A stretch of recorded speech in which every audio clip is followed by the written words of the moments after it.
Senhoras e senhores, meninos e meninas, feios e bonitos, mais um episódio do Conta Aqui, seu amigo Anderson Bravo. E dessa vez, meu irmão, o bagulho tá pesado aqui. Não chama pra mão não que vai dar ruim, porque o negócio tá sinistro hoje aqui. Tô recebendo uma galera muito bacana. Mas antes de apresentar cada um deles aqui, porque hoje eu tenho até um co-host. Minha filha, tô ficando chique o negócio. Hoje eu tenho até alguém pra apresentar comigo. Eu quero falar pra você que tá nos assistindo pra aqui, ó. Se inscreve no canal, ativa o sininho aí das notificações, comenta, participa. Você sabe que eu não tenho problema. Manda a tua crítica, manda teu comentário. Porra, não gostei disso, não gostei daquilo. Eu tô aqui pra te ouvir. Entendeu? Da mesma forma, se você quiser fazer parceria com a gente, você é muito bem-vindo na parceria de um episódio e o Conta Aqui está aqui para ajudar você e te abençoar. Hoje eu recebo nesse estúdio maravilhoso, que eu nunca consigo falar o nome, Voz do Além. O nome do estúdio é... Didático Tech. Didático Tech. Repete... Didático Tech. Eu preciso da Voz do Além, porque a minha dicção não é perfeita, igual os presentes aqui, então eu não tenho problema nenhum. Eu sou aquela pessoa que eu ligo o GPS e para cada curva eu pergunto pra pessoa. Então sabe onde é tal lugar? Eu vou perguntando, não tem problema com isso não. Tô recebendo aqui o mestre Sansei, empresário, apresentador, 1,94 m, irmão. Quando o homem entrou aqui no estúdio, assusta. Carlão Barreto, cara, tua generosidade, o teu carinho, obrigado de verdade. Você tá obrigado, aqui. Bravo, por estar aqui, todos os amigos aqui da mesa, obrigado por estar dando oportunidade a gente falar, né, expor nossas ideias. Então esse papo descontraído que tava nos bastidores. Irmão, o que já rolou aqui no bastidor que o pessoal não tem noção. Já é um programa, já rola um programa, né? Então vamos tentar mostrar o que a gente conversou nos bastidores agora aqui, ao vivo e a cores. Sou fã do mestre Carlão, ele nem sabe disso. Eu era faixa branca. Eu tenho uma foto com ele que eu não consegui achar com o senhor lá no Mineirinho, no campeonato Mineirinho, faixa branca ainda. Foi meu primeiro campeonato que eu fui campeão. Eu fiz uma foto contigo. Legal. Tô recebendo ele, que embora tenha esse nome, não é o mais velho da mesa. Paradoxalmente é o mais novo da mesa. Matusalém Revelação, meu filhão, que eu gosto, tenho o maior carinho por ele. Eu te adotei como filhão. Seu pai original foi pra América, que é o Thiago Marreta, e eu te adotei, tu sabe disso. E não diz que não é não, porque tu é meu filho na fé. Em nome de Jesus. Seja muito bem-vindo, Matusalém. Obrigado, quero agradecer ao senhor pelo convite, né? Vamos estar hoje participando desse podcast aqui, uma honra estar do lado do mestre Carlão Barreto aqui. Pô, tô aqui lisonjeado, cara. Tá emocionado? Tô emocionado de estar do lado dele. Tá emocionado, o mestre Carlão Barreto. Pô, eu falei, quando eu vi na hora lá, ele botou Carlão, pô, você participa, tu topa? Vi o Carlão Barreto, eu falei, cara, na hora, eu falei, pô, pode me chamar que eu vou. Sou super fã do mestre Carlão Barreto. Quem não é, né? Pô. Quem não é? Eu acho pouco provável alguém não gostar do senhor. Mas tudo bem se não gostar, faz parte. E eu tô recebendo também aqui, hoje ele é meu co-host. Rapaz, co-host. Gastei agora eu gastei 5 anos de faculdade, foi aqui, não tem mais nada, não sai mais disso aqui. Mestre Januí Abes, meu mestre, meu professor de faixa preta, cara que me atura, que me aguenta já há algum tempo, tem paciência comigo, me graduou mais uma vez, tu é corajoso, hein? Toda a responsabilidade, muito obrigado de receber o senhor aqui. Eu que agradeço a oportunidade de estar presente com todos aqui, com essas grandes feras, né? Não só do MMA, mas do jiu-jitsu também. O senhor também, que é uma pessoa incrível, né? Não só também no jiu-jitsu, mas um homem temente a Deus, muito usado poderosamente por Deus. A gente vai começar mostrando um vídeo do Matusalém. Vamos lá ver, opa. E aí, vamos lá. E a partir desse vídeo a gente vai desenrolar aqui como é que era na tua época, como é que é hoje, essa questão do... Tu lutou sem luva. Sem luvas. Valendo praticamente quase tudo. Só não valia o chute no... Volta aí, volta aí. Calma aí, rapaz. Já acabou, rapaz. Peraí, volta aí. Peraí, gente. A gente não conseguiu nem ver. Alguém viu alguma coisa aí? Porque a gente não viu nada. Peraí que tá dando... Eu tava perguntando pro Carlão aqui, ele lutou sem luva. Dá uma pausa aí, tenta colocar no ponto aí, Davi. Ô, Carlão, me tira uma dúvida. O que você tem inteiro? Poxa, boa pergunta. Porque uma pessoa que briga sem luva... Eu tenho algumas lesões, né? Algumas na mão? Mão, dedo quebrado, né? estourei o joelho, rompi o tendão patelar, mesma lesão que o Ronaldo Fenômeno teve, né? Eu gosto sempre de fazer esse exemplo.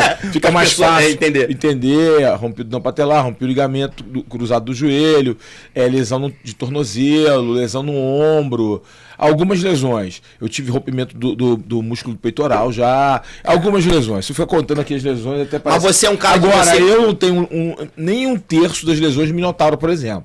Minotauro teve muitas mais cirurgias, muito mais lesões. Foi atropelado. Minotauro é um monstro, cara. O Minotauro foi atropelado por um caminhão. Por um caminhão, e ele depois, como lutador, teve várias lesões, cirurgias e se superou, né? O Minotauro, pra mim, é um dos maiores nomes da história, não só pelas conquistas, mas também pela resiliência dele, impressionante. O senhor consegue fazer o Minotauro participar do meu podcast? Eu posso convidar ele aí. Rodrigão é parceiro. O negócio é só casar a agenda, né? Rodrigo tem uma agenda muito, muito agitada. Ele faz parte comigo da Confederação Brasileira de MMA Desportivo, né? Trabalha com MMA amador. E é difícil falar com ele. Eu mesmo, é difícil. Não, quero só dizer pro Minotauro o seguinte. Eu tive muito medo do Minotauro porque eu assisti ao Sítio do Pica-Pau Amarelo e eu tinha medo da Cuca. E do Minotauro. Então, quando surge no MMA o Minotauro, aí eu passei a gostar do Minotauro. Então... dá pra colocar o vídeo aí? Agora vai? Demora pra quando vai? Como vai rápido. Bom, nossa, aqui que acabou. Que luta foi essa aí, Matusalém? Foi a TS Combat, um evento de MMA em Minas Gerais. Foi em Minas Gerais aí? Sim. Nossa, o juiz não para. O juiz não paga. Agora eu tô olhando pra ele, se ele não interromper, né? Cara, maneiro. Conta aí, como é que você se envolveu nesse universo aí de luta, querer ser lutador? Porque não é uma coisa fácil, né, Lucas? Pô, de maneira alguma. Mas conta aí, como é que foi isso? Então, a minha primeira experiência, na verdade, eu comecei com Muay Thai, né? Aos 14 anos, com marreta. Né, eu tava passando um dia, eu fazia sempre um trajeto da minha casa pro colégio. Né? E aí eu tava me envolvendo já nas briguinhas de rua e tal, aquela coisa toda. Você é de onde aqui do Rio de Janeiro? Eu sou nascido e criado em São João de Meriti, né? Mas com 13 anos eu vim morar em Jacarepaguá. Né? Com 13 para 14 anos eu vim morar em Jacarepaguá. E aí com 14 anos eu comecei a treinar na academia do bairro. Né? Eu passei lá e vi assim, aulas de Muay Thai com o Thiago Marreta e tal naquele trajeto. Eu falei, esse cara aí deve ser bom. Thiago Marreta. Não, ele não era do UFC, nem tinha participado do TUF ainda. Caramba, legal, né? Na época eu fui, entrei na academia lá, peguei as informações, mais tarde ele tem aula com ele, vem fazer uma aula experimental. Aí eu fui lá, cheguei, comecei a conversar com ele e tal, explicar como que era. Eu, na verdade, já havia feito capoeira na infância, com 8 para 9 anos, então eu tinha um pouco mais de facilidade com o chute. E assim, por alguma coincidência, ele percebeu que eu tinha uma facilidade para chutar. E ele também já havia feito capoeira há muitos anos atrás. E aí a gente logo assim, de cara na primeira aula, bateu. Ele meio que, não, vem aí treinar e tal, vai ser legal pra você e tal. E aí ele falou pra mim, vem treinar, mas é o seguinte, aqui não pode brigar na rua não. Quando ele falou aquilo pra mim, mal ele sabia que tipo, um dia atrás eu tinha brigado. Um dia antes. Porque na verdade eu entrei na academia pra eu me resolver. Entendeu? Porque eu falei assim, não é uma coisa normal alguém querer ficar brigando na rua, assim, trazer uma dor de cabeça. Com a consciência, com 13 anos, hein? Com 13 para 14 anos. E aí eu entrei dentro da academia sozinho, tal, tava ele lá. E a partir disso eu comecei a treinar o Muay Thai ali. Ali o Muay Thai ele foi, me colocou numa competição no Muay Thai, foi na Liga Carioca de Muay Thai. Tá, mas como é que nasce essa coisa, tipo assim? Porque o Januí, os senhores sabem que tem gente que só participa de uma academia, certo? Vai lá, faz o treininho. Cliente. Mas como é que nasce essa coisa assim, vou competir?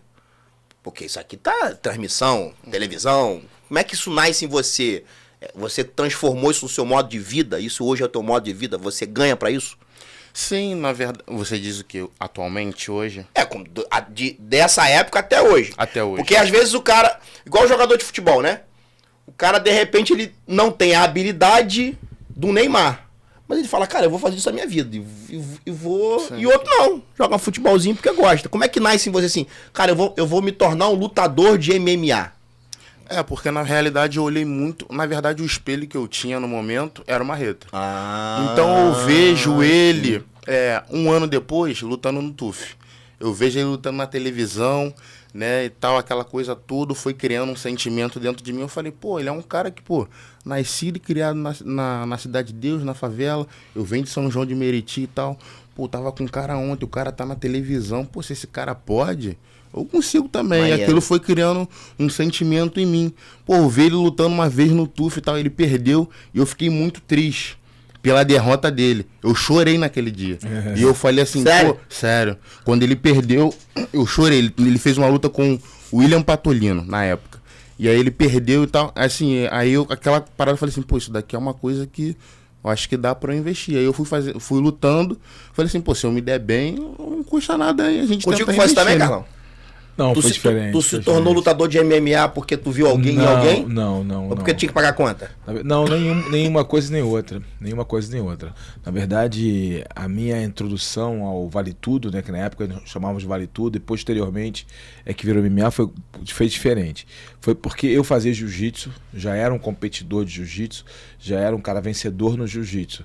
E aí, o Carson pediu para todos os alunos dele se unirem para ajudar os atletas que iriam lutar Vale Tudo, que na verdade era o Murilo Bustamante, era o Zé Mário Sperry, Valide Ismail, Crésio, esses 4 que já estavam já numa linha de pensamento de virada do Vale Tudo. Crésio, o pai ou Crésio filho? Crésio filho. Crésio o pai não. O Crezinho. E aí, sei lá, era o Crezinho. E aí, esses caras já estavam numa linha de pensamento de lutar Vale Tudo, já tinham lutado, na verdade, o desafio, né? O Murilo, o Valide, já tinham lutado o desafio, jiu-jitsu versus luta livre. E então esses caras tinham esse pensamento, tá voltando a questão do Vale Tudo, né? As oportunidades, tanto no Brasil como fora. E aí o Carson meio que pediu para todo mundo, pô, vamos lá ajudar, tal. E aí eu fui ajudar, porque no meu pensamento, na minha meta, eu já tinha traçado o que eu iria fazer. Na verdade, a luta não era meu plano B, meu plano A, era meu plano B. Na verdade, a luta não era meu goal.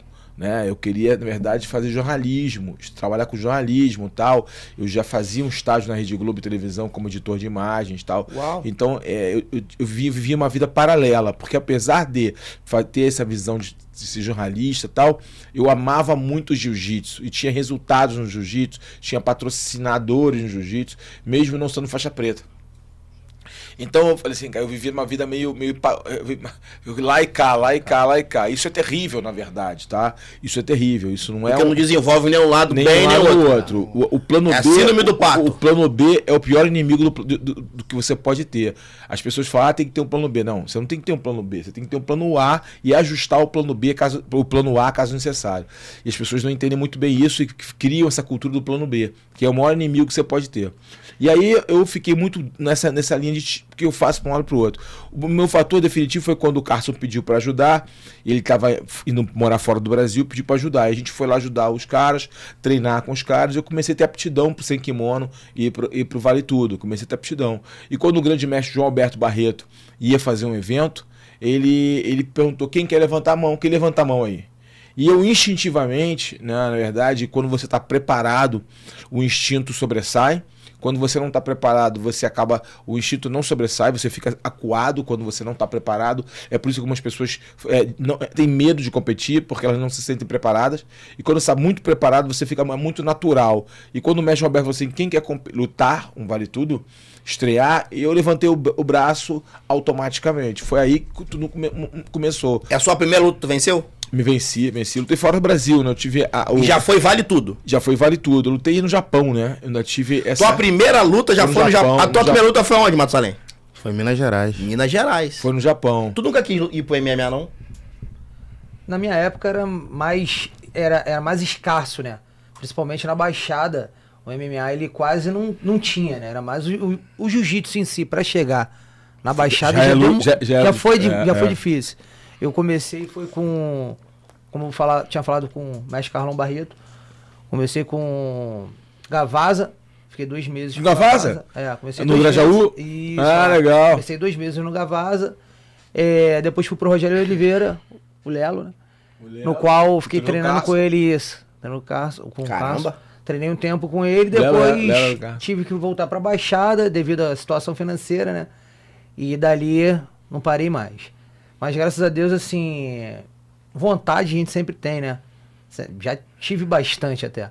Só que hoje eu não vejo mais, não consigo ver pra mim, mas eu consigo olhar como hoje em dia eu sou um criador de atletas, formador de atletas de alto rendimento, como eu tinha conversado com o senhor também. Mas a gente de alguma forma, eu não posso falar uma besteira aqui, mas tu é prepulsor.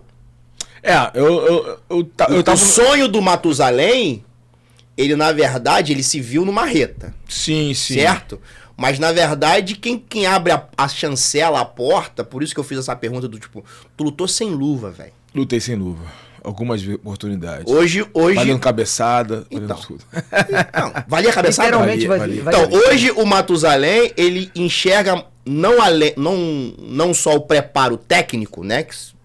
Sim. À disposição, mas entende que vai ter um respaldo de proteção, de cuidado. Sim. Tu ia, viver uma... Mas era diferente. Eu vou explicar rapidamente aqui, é diferente. A visão que o atleta hoje tem da Vale Tudo, do MMA, é diferente daquela época. Primeira coisa, a gente não lutava pra ganhar dinheiro. Ah, não? Não, o dinheiro aconteceu naturalmente. Mas o nosso objetivo, primeiro objetivo era defender o jiu-jitsu. Uau. Defender a honra do jiu-jitsu. É isso que às vezes as pessoas não entendem muito bem. Eu entendo que às vezes para você tem que contextualizar isso. Sim. Para ele entender. Maneiro isso. É porque eram confrontos de artes marciais, entendeu? Então, por exemplo, eram os caras da luta livre, os caras do boxe, do Muay Thai, tal, um contra o outro. Então, a partir desses confrontos, você começar a descobrir que o ideal era o cara ser bom em tudo. Era o cara, pelo menos, transitar de forma inteligente em tudo, né? Então, cara, eram confrontos. Então, você estava ali defendendo somente o seu. Você estava defendendo o jiu-jitsu e uma dinastia. Como o jiu-jitsu tem uma tradição muito grande no Vale Tudo, porque é a época do Carlos, do Hélio Gracie, João Alberto Barreto, Carson Gracie, entendeu? Então, a gente estava defendendo uma dinastia. Então, a pressão sobre nós era diferente. A gente estava defendendo a honra do jiu-jitsu. Pergunta idiota. Defender o jiu-jitsu significa que eu tenho que ganhar essa luta com um golpe de jiu-jitsu?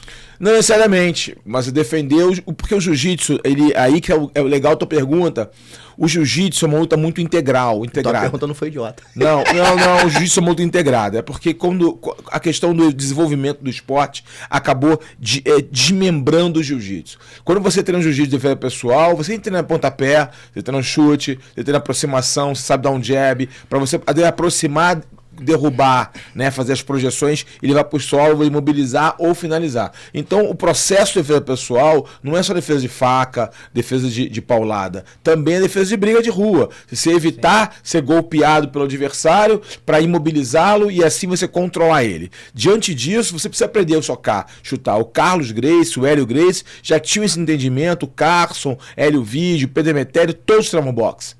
Pra saber boxear, saber distância. Entendeu? Entendi. Todos. Então essa visão, que os caras não travam jiu-jitsu, não. Elementos da capoeira, o jiu-jitsu tem muita coisa da capoeira. Entendeu? O jiu-jitsu de defesa pessoal, de pisão, de movimento, tem muita coisa de entendimento da capoeira. Por quê? Porque a capoeira era um adversário da época. Então os caras estudaram a capoeira para poder neutralizar os capoeiristas. Estudaram o pessoal do boxe para neutralizar eles numa briga real. Então a gente aprendeu tudo isso. Então isso já estava muito na minha mente, entendeu? Defesa pessoal, o jiu-jitsu de uma forma integral. E obviamente que o jiu-jitsu se separa, né? Por uma questão comercial, desenvolvimento, a parte esportiva, aí a defesa pessoal se separou, aí o jiu-jitsu lifestyle, enfim. Mas tudo é jiu-jitsu, cara. Tudo é jiu-jitsu. O lutador de jiu-jitsu tem que entender isso. Tudo é jiu-jitsu. Então a gente tem que ter um entendimento de saber socar, saber se... Como é que você vai defender um soco se você não sabe dar um soco?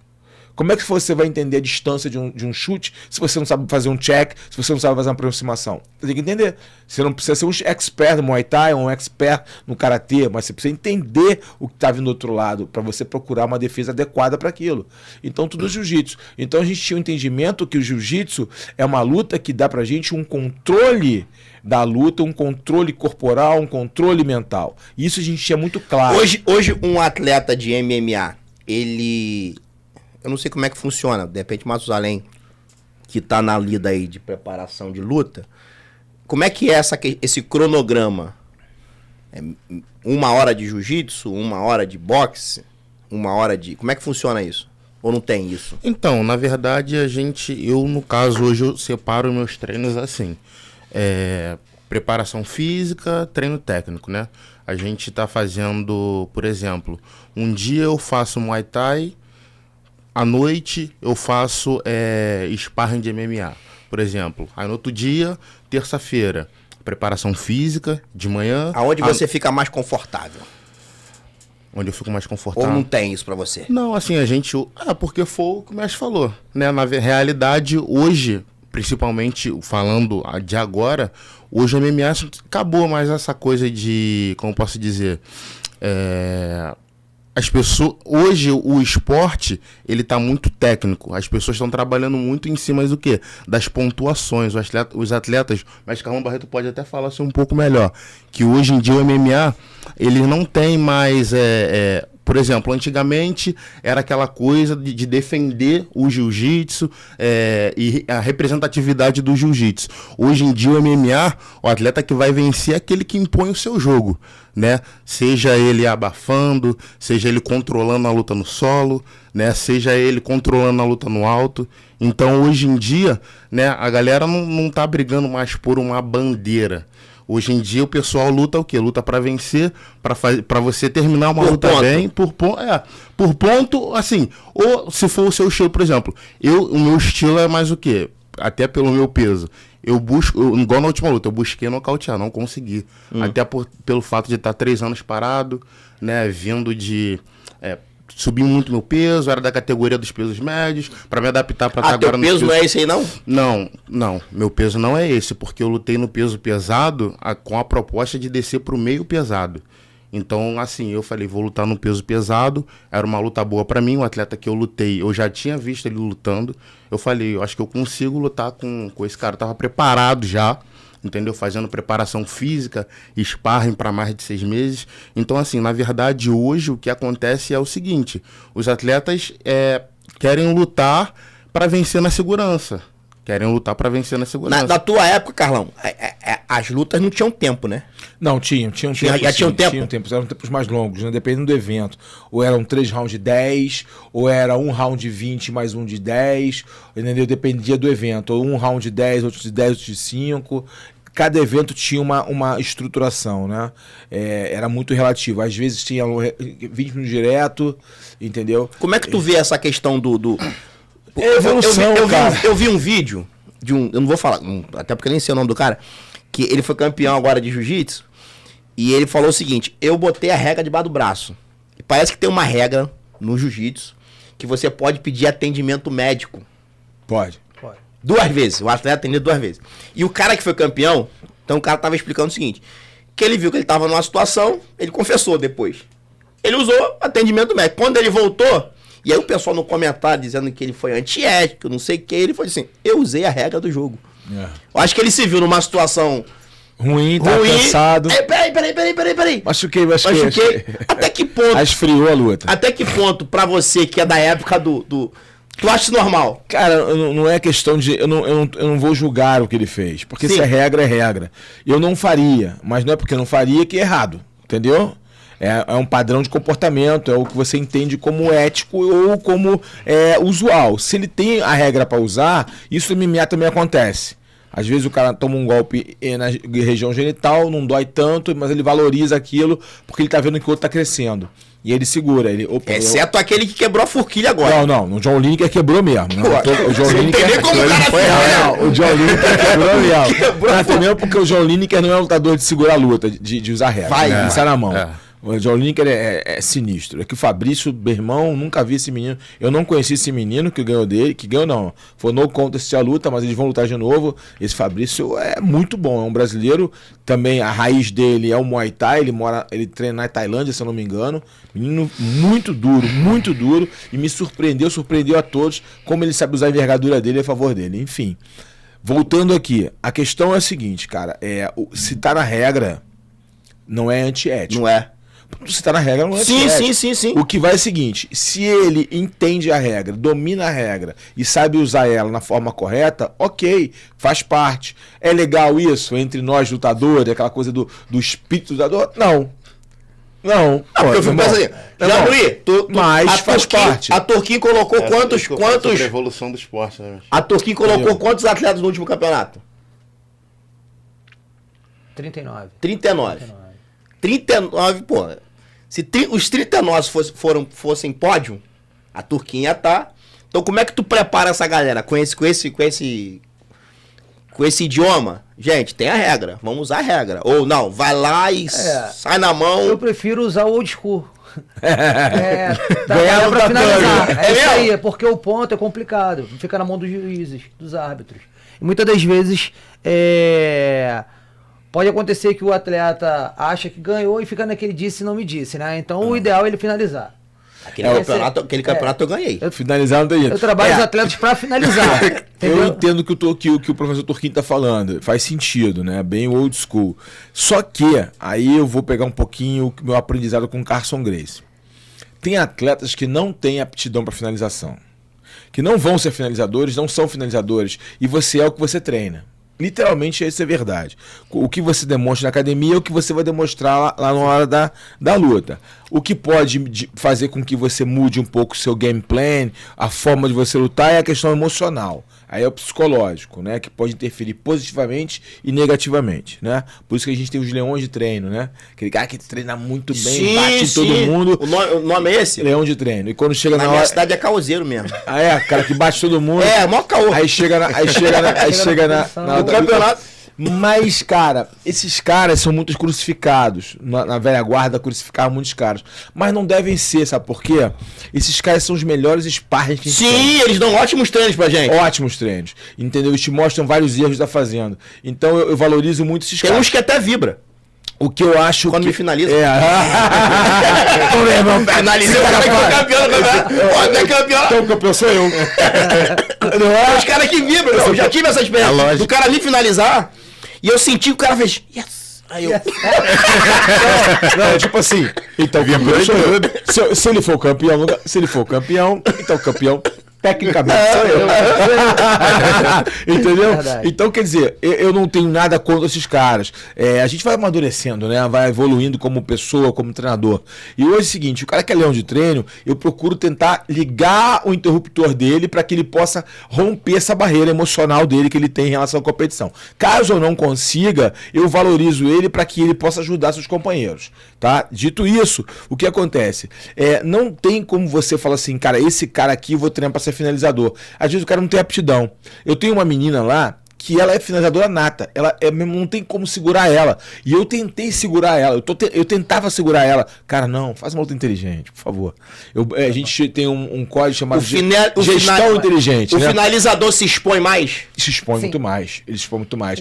Gestão inteligente, por amor de Deus. E aí ela várias lutas que ela tava ganhando, ela olha para um braço, parece que dá um comichão nela, ela dá o bote. E ela dá o bote. Só que, cara, eu falei ela assim, esquece, né, que tem um contragolpe. Eu falei assim, cara, eu tenho que parar mas aí que tá, aí que eu comecei a descobrir, tentar entrar na mente dela. Porque muitas vezes o que acontece é que a gente não entra na mente do nosso atleta. A gente acha que a nossa verdade é a verdade que deve ser feita, porque nós temos mais experiências. Não. Às vezes, as verdades deles devem ser ouvidas para que nós possamos aprender com eles também. Então, quando eu comecei a abrir minha mente e compartilhar com ela as minhas experiências, que ela também compartilhar a sensação de luta dela, eu entendi a mente dela. Então, agora, aí eu comecei a doutrinar ela para que ela pudesse usar, sim, a finalização, mas depois de ter conquistado pontos. Então, para que ela fosse com mais segurança, inclusive, para a finalização. Ela foi campeã sul-americana. E isso você tá falando de jiu-jitsu. Jiu-jitsu. No MMA, né, no MMA, você pode também fazer isso. Você pode fazer isso. Olha, primeiro você controla o adversário, primeiro você, vamos dizer aqui um vocabulário, você machuca ele, você frustra ele mentalmente, você quebra ele emocionalmente e depois você pode buscar a finalização. Mas busque finalizações onde você, se ele houver um contragolpe, você não fique por baixo. Né? Porque ficar por baixo requer muita habilidade técnica e emocional. Ficar fazendo guarda não é pra todo mundo. Na minha época, eu puxava pra guarda, não vale tudo. Tu puxava? Puxava porque eu confiava muito na minha guarda. Muito. E como eu sou um cara longo, era difícil bater em mim. Porque eu sabia muito bem a defesa pessoal. E o Carson Gracie, né, o Turquinho sabe disso, tinha uma guarda muito específica do Carson, que hoje não é muito praticada. Era a guarda escudo, que era difícil tocar no nosso rosto. A gente se defendia muito bem, visto Murilo Bustamante, Alan Góes, caras que tinham esse tipo de guarda também, e é difícil bater na gente por baixo. Então a gente tinha muito confiança. Porém, quando os caras foram treinando, conhecendo o jiu-jitsu, entendendo que o movimento de quadril é que define o que vai ser feito, os caras começaram a matar nosso quadril, principalmente os caras da luta olímpica, que eles são muito bem preparados fisicamente, porque tem uma base de treinamento olímpico, que é bem diferente de uma base de treinamento que a gente tinha no jiu-jitsu. E tem até hoje.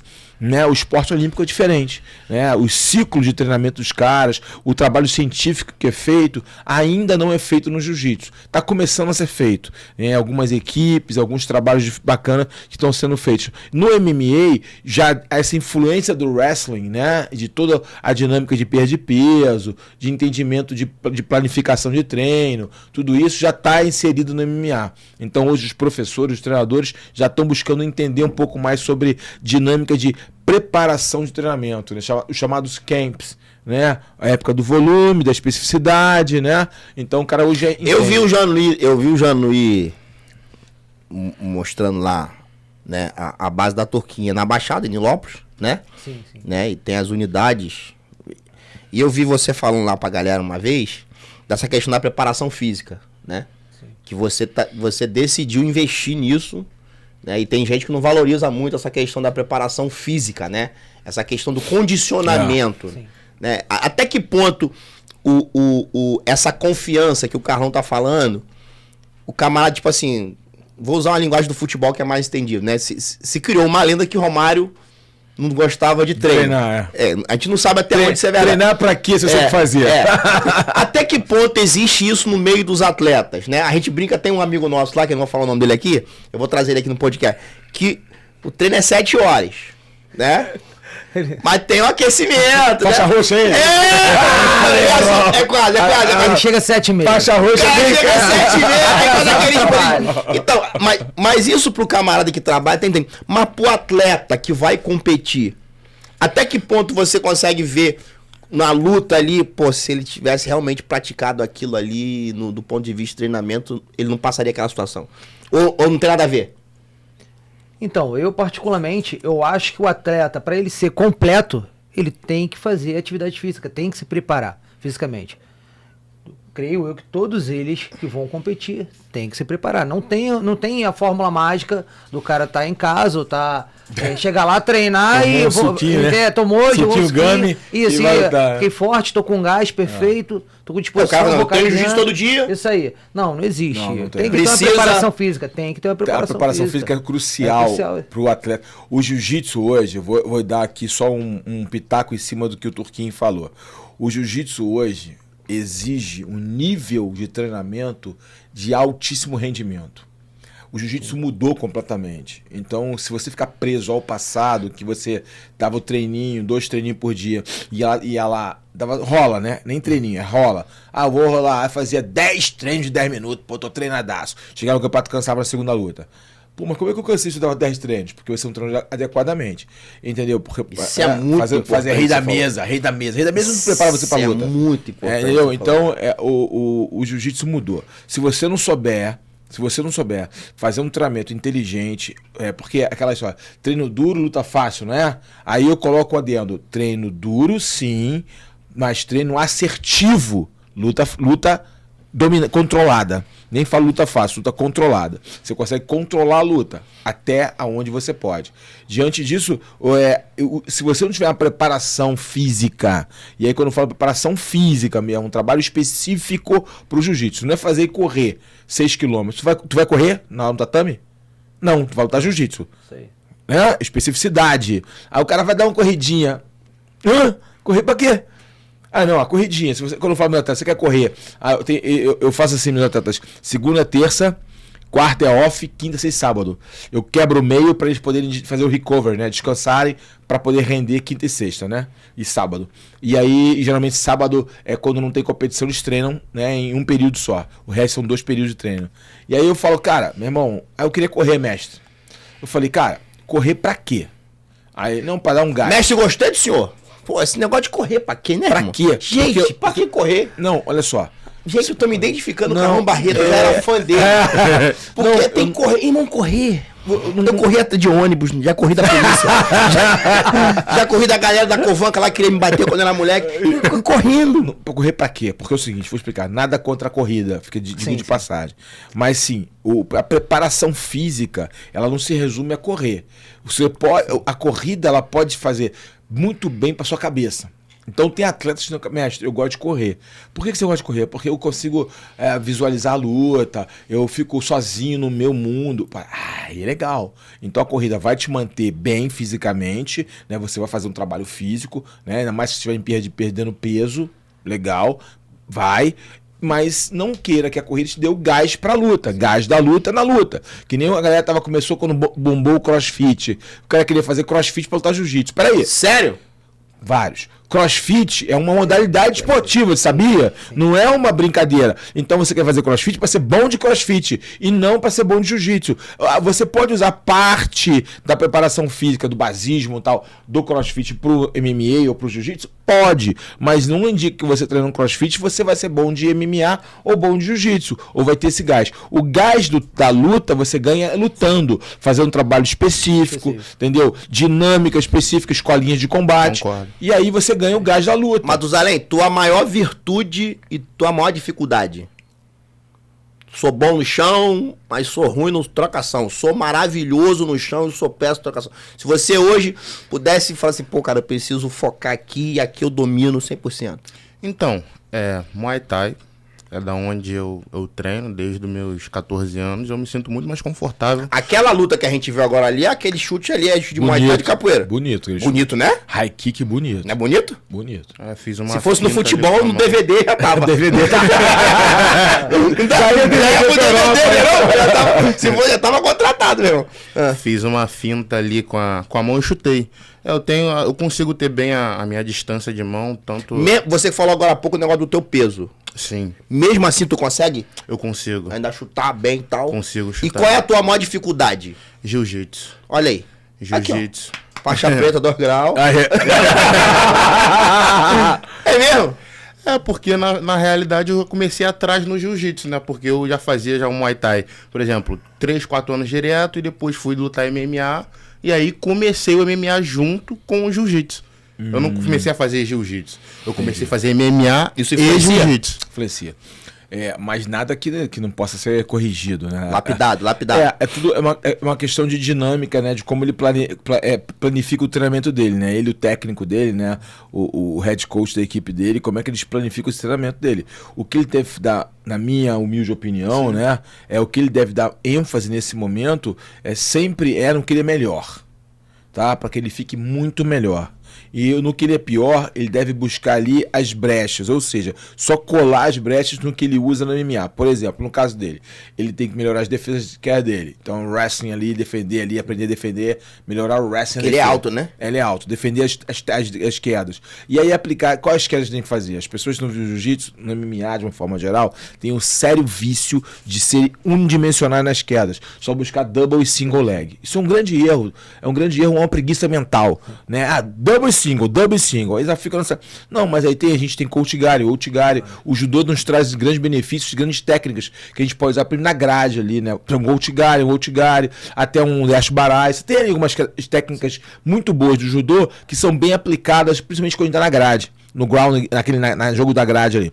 E aí, o que ele deve treinar, na minha humilde opinião, já que ele tem uma deficiência, o bloco embaixo, para não apanhar, a guarda-escudo, mão na nuca, guarda-escudo, fazer muito trabalho de bloqueio, que é apanhar, o cara bater em você por cima da guarda, para que você acostume com a situação adversa. O que acontece geralmente quando o cara não tem o domínio do solo e ele cai por baixo, ele gasta muita energia, porque ele quer levantar e não consegue, ele quer logo levantar, ele né? Fica ofegante, aí começa a abrir brechas que o cara que é bom ali na parte de bater por cima, no chamado ground and pound, o pessoal chama aqueles golpes traumáticos, abre brecha pro cara bater em você mais ainda e até finalizar. Então é ele corrigir esses detalhes. Não adianta agora ele querer ficar muito bom de jiu-jitsu, né? Porque ele já tá no MMA.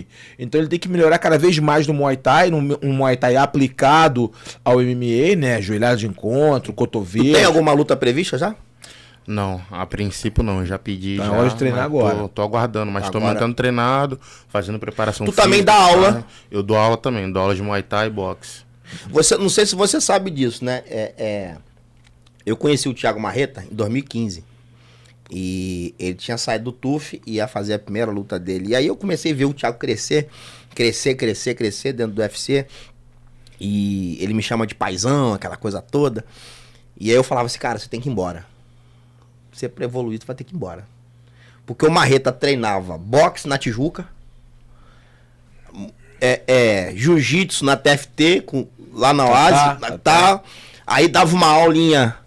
E Marreta é igual a gente, assim, altão, né? Aí na correria ia no motoboy pra chegar na cidade. Eu falei, cara, você desse tamanho, mochila nas costas, vai arrumar um problema. Aí eu me lembro que ele teve uma conquista que ele vai comprar uma casa.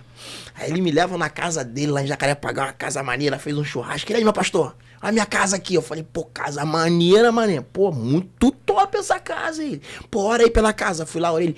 Pô, o que tu achou? Eu falei, pô, maneira, mané. Pô, se tivesse um masão aqui, né, ia ser top, né? Mas, irmão, vai embora. Porque você precisa centralizar. Hoje o Marreta treina num lugar só. Sim, né? sim. Até que ponto o senhor entende essa importância pro atleta que quer seguir carreira? Importantíssimo. Você ter o treinamento concentrado num lugar só para evitar o desgaste, né, de locomoção, a perda de tempo. Você acaba perdendo tempo, você somar o teu dia, você vai gastar quase 3, 4 horas de locomoção, indo para um lado e para o outro. Então, ainda mais no Rio de Janeiro, ainda mais no Rio de Janeiro, violência. O ideal é você treinar num lugar que tenha tudo, né? Que tenha o Muay Thai, tenha o wrestling, tenha o jiu-jitsu, a preparação física, ou tudo muito perto, que você faça ali andando ali, tudo muito perto, para evitar o desgaste físico, evitar a perda. Matusalém já tem isso já? Então, ainda não. Os treinos de MMA acontecem segunda, quarta e sexta, na parte da noite na Cidade de Deus. E aí meu treino de preparação física, eu faço no Recreio dos Bandeirantes com o Alex Souto Maior. Alex, fera, conhece muito. Cientista da educação física. O Alex é um cara que conhece muito a parte de preparação. Muito, né? Estudioso. O Alex é estudioso. É uma cabeça diferenciada no que tange a preparação física. Show de bola. Ô, Janei, tem algum menino lá que você consegue ver ele no MMA ou é só jiu-jitsu? Não, então, tem o Hugo, né? O Hugo que ele tá falando, esse menino, ele tem quantos anos ele tem? O Hugo tem 16 anos. Mas tu não diz, cara. Ele parece um garoto de 20 e poucos anos. Assim. É mesmo? É do seu tamanho, O garoto é sensacional, cara. Ele quer lutar MMA. Ele tem quer muita vontade de lutar MMA. Entendi. É um garoto muito novo, porém, dedicado. Não, ele no jiu-jitsu dá nervoso. Tem uma elasticidade incrível. A desenvoltura pro jiu-jitsu. Qual é a faixa dele? Tá indo pra roxa. A roxa, faixa legal, azul, bacana. Então, maturar ele, né? Maturar ele na faixa, com aí, calma. A gente vai começar agora a focar muito no MMA amador a partir de 2023, né? Muito, então já fica de olho aí, a confederação fazer muito evento amador. Pode ir, os velhinhos assim? Pode, a gente vai botar a categoria Master, vai. Só ter os exames médicos necessários, né? Porque a gente tem uma série de exames médicos necessários para proteger o atleta, seja ele de qualquer idade. Mas tem categoria Master, sim, tem. Mas o que eu falo é principalmente você forjar a carreira dele com inteligência, né? Você que é o treinador dele e tal, cuidar da carreira, porque às vezes o cara é um talento, mas às vezes ultrapassa, na pressa, ele pula etapas. E tudo na vida, né, Anderson, a gente sabe que são processos, né, cara? A gente vive processos. Tu como comentarista, eu acho que tu teve essa experiência mais de frente. A gente que assiste, eu vi grandes nomes que apareceram no UFC que a gente pensava assim, pô, vai ser o próximo campeão e não aconteceu. É mais ou menos isso? Não, o que eu tô falando, aí já é um outro pá. Aí o que acontece lá na frente é diferente. O que eu tô falando é até chegar a virar profissional. O que acontece? O cara quando vira profissional muito rápido, por exemplo, vamos esse menino, tá? Vou dar um exemplo nele que não é o caso. Mas o Hugo, ele é um menino jovem, que tem grande potencial, grandão, tal, o nego olha pra ele, pô, vai ser peso pesado, vai ser campeão. E o Brasil, o mundo inteiro é deficiente de peso pesado, pô, vai. E aí começa a empurrar um moleque pra lutar um vale tudo logo. Aí só que o moleque não está preparado fisicamente, não está preparado mentalmente, não está preparado tecnicamente para encarar o MMA e a pressão que é o MMA. Então ele acaba perdendo lutas que ele não perderia. E você começa a queimar o cartel dele. E mais queimar o cartel dele, você começa a deixar ele em dúvida sobre o talento dele. Frustrando ele. E você perde um grande talento. Ele fala assim, sabe uma coisa? Eu não quero mais isso não. Aí larga. Ou ele fica insistindo e a coisa não flui para ele. Então, o MMA amador, a competição amadora é para isso, para que o cara se teste, veja realmente se ele tem aptidão para aquilo, entender as regras, o treinador entender seu atleta. Porque uma coisa é o seguinte, eu falo pra você, o Anderson leva o maior jeito para MMA, mas eu vou só ver se você leva jeito mesmo quando a gaiola fechar. Antes das câmeras ligarem aqui, a gente não vai entrar na outra parte, mas tu falou da tua caminhada, né, que tu fazia um negócio paralelo a treino. Sim. Tu viveu essa questão de, tipo, desistir de lutar? Não, desistir de lutar não, porque acontece? De ser o lutador? Não, na verdade eu vivia paralelamente. O jiu-jitsu era uma coisa que me dava prazer, eu tinha paixão, porém não era aquilo que eu ia viver daquilo. Eu não me via vivendo daquilo.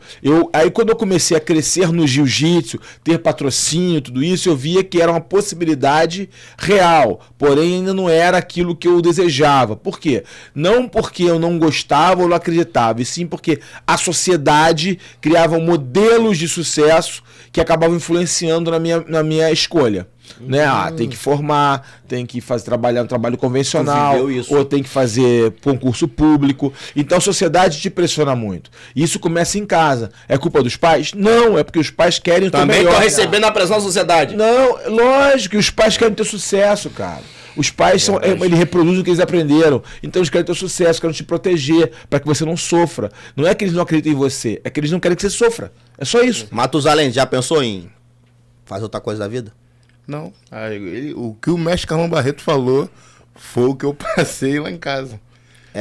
Foi o que eu passei lá em casa. Eu estudei, terminei meus estudos, tudo, fiz ali o meu cursinho de espanhol, fiz ali meu cursinho de inglês, estudei, mas não... O Matusalém botou uns vídeos... Mas não fiz. O Matusalém botou uns vídeos na internet, o cara tava em Veneza, parceiro. Que lindo, hein? Passeando em Veneza e tal. Eu falei, pô, o cara, o negão tá tirando onda aí mesmo. Desculpa te interromper. Mas foi isso que ele resumiu, né? Minha mãe também batia muito nessa tecla, porque eu já estava priorizando muito meus treinos, e aí eu comecei a me perder nos meus estudos, aí tirava uma nota baixa aqui, outra nota baixa ali, minha mãe ficava preocupada. Resumidamente foi isso daí, até eu terminar os meus estudos e seguir severamente que eu queria. Mãe, agora eu vou fazer isso daqui. Não, meu filho, tudo bem. Eu ouvi uma entrevista do pai do Mica Galvão, ele falando que hoje um atleta de jiu-jitsu ele tem que ser bom tecnicamente, bom fisicamente e tem que saber falar inglês. Sim, sem dúvida nenhuma. Não só de jiu-jitsu. Essa complexidade de você hoje preparar um indivíduo para um ramo profissional. É isso aí. É a chamada profissionalização. Ele tem que saber a importância da preparação física, ele tem que saber a importância de saber se comportar nas redes sociais. Não é ele chegar como treinar e ficar tirando foto sem camisa, fortão, ou bebendo. E ele não pode fazer isso. Tu já expulsou alguém da equipe? Complicado, né? Não precisa falar, não. Já. É ruim, muito ruim. Mas é aquele velho ditado, né? Uma laranja podre, quando tá dentro de um saco, se deixar, ela estraga todos eles. É verdade. É verdade. E aí, infelizmente, eu tive que tirar. E como é que isso pra você é hoje? Saber que aquele atleta, de repente, tinha um futuro? Ou era só um atleta? Ou não era atleta? Sei lá. Quem você expulsou era um atleta? Era atleta, sim. Tinha futuro? Tem futuro?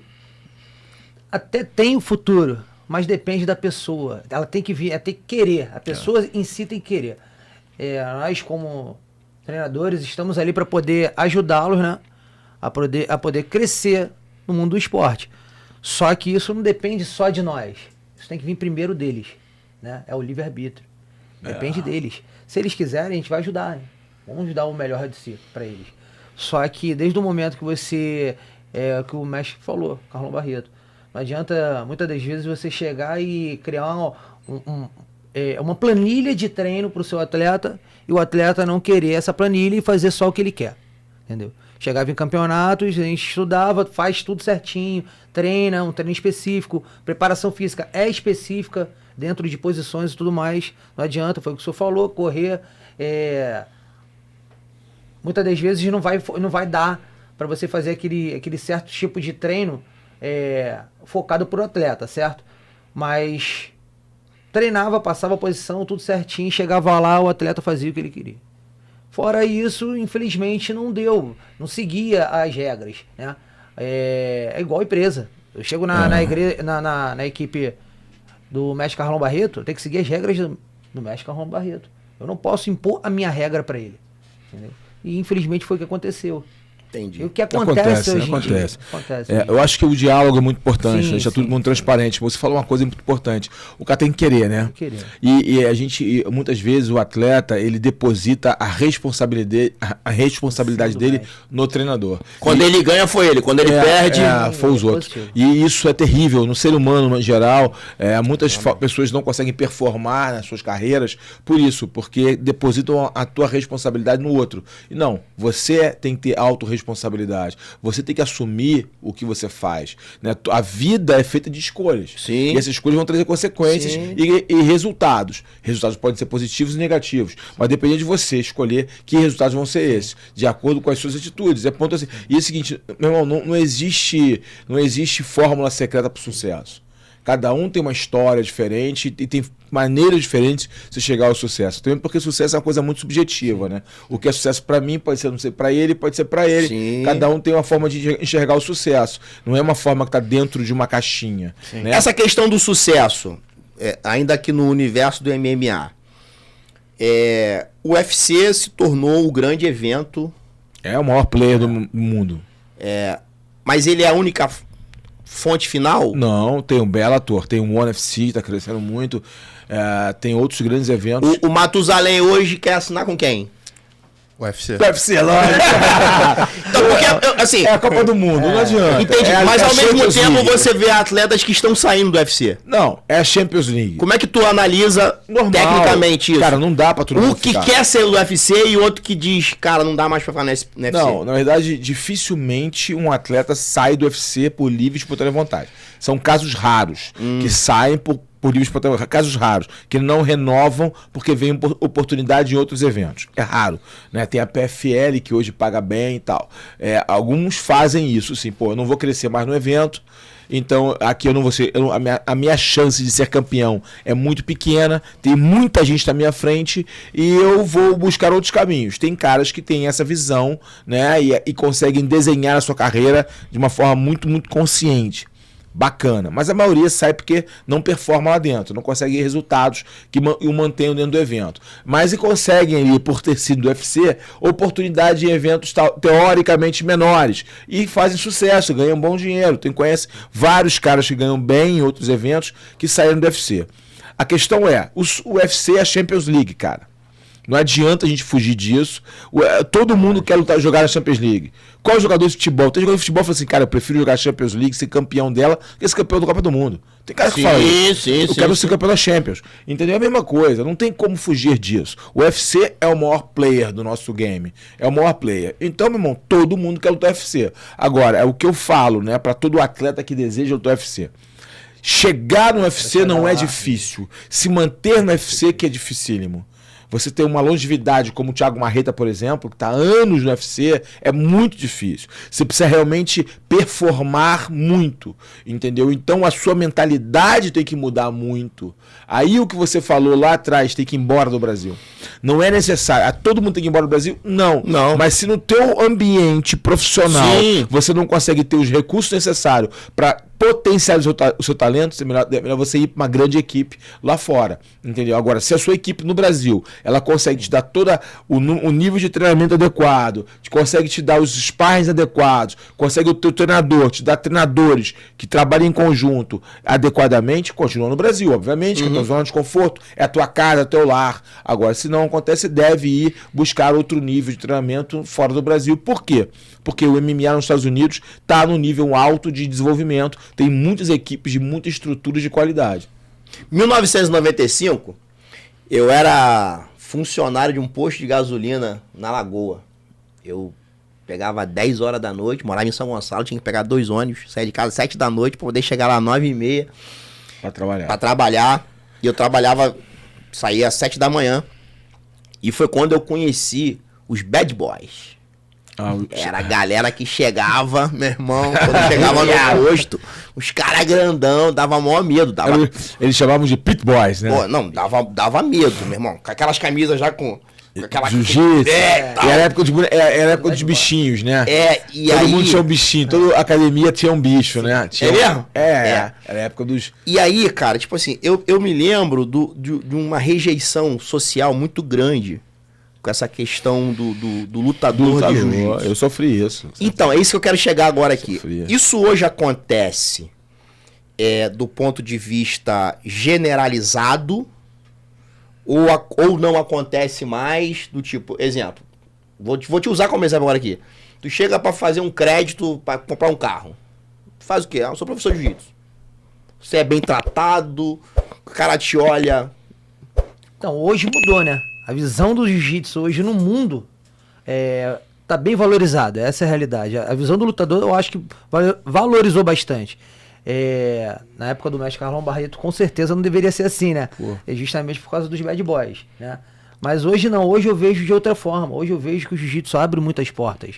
O jiu-jitsu hoje em dia, se não for, é o segundo esporte que mais cresce no mundo. Primeiro é o futebol, né? Segundo, alguém disse que existe esporte e futebol. Há quem diga isso, né? Existe esporte e futebol. Eu falo isso. Eu falo isso direto. Tinha o futebol, o boxe e o jiu-jitsu.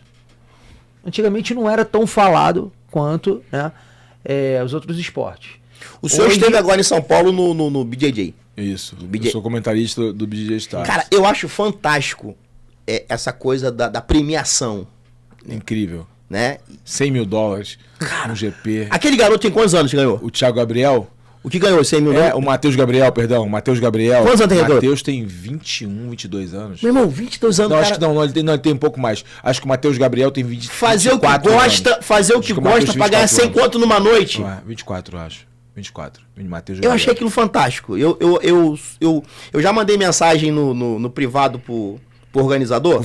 Pro FEPA. E me atendeu. Gente boa. Gente boa pra caramba. Falei, pô, cara, o dia que você estiver no Rio, me avisa. Pra eu te trazer aqui no podcast. Legal. O FEPA é um cara bacana. Entendeu? Tem muita experiência, muita história no jiu-jitsu como organizador.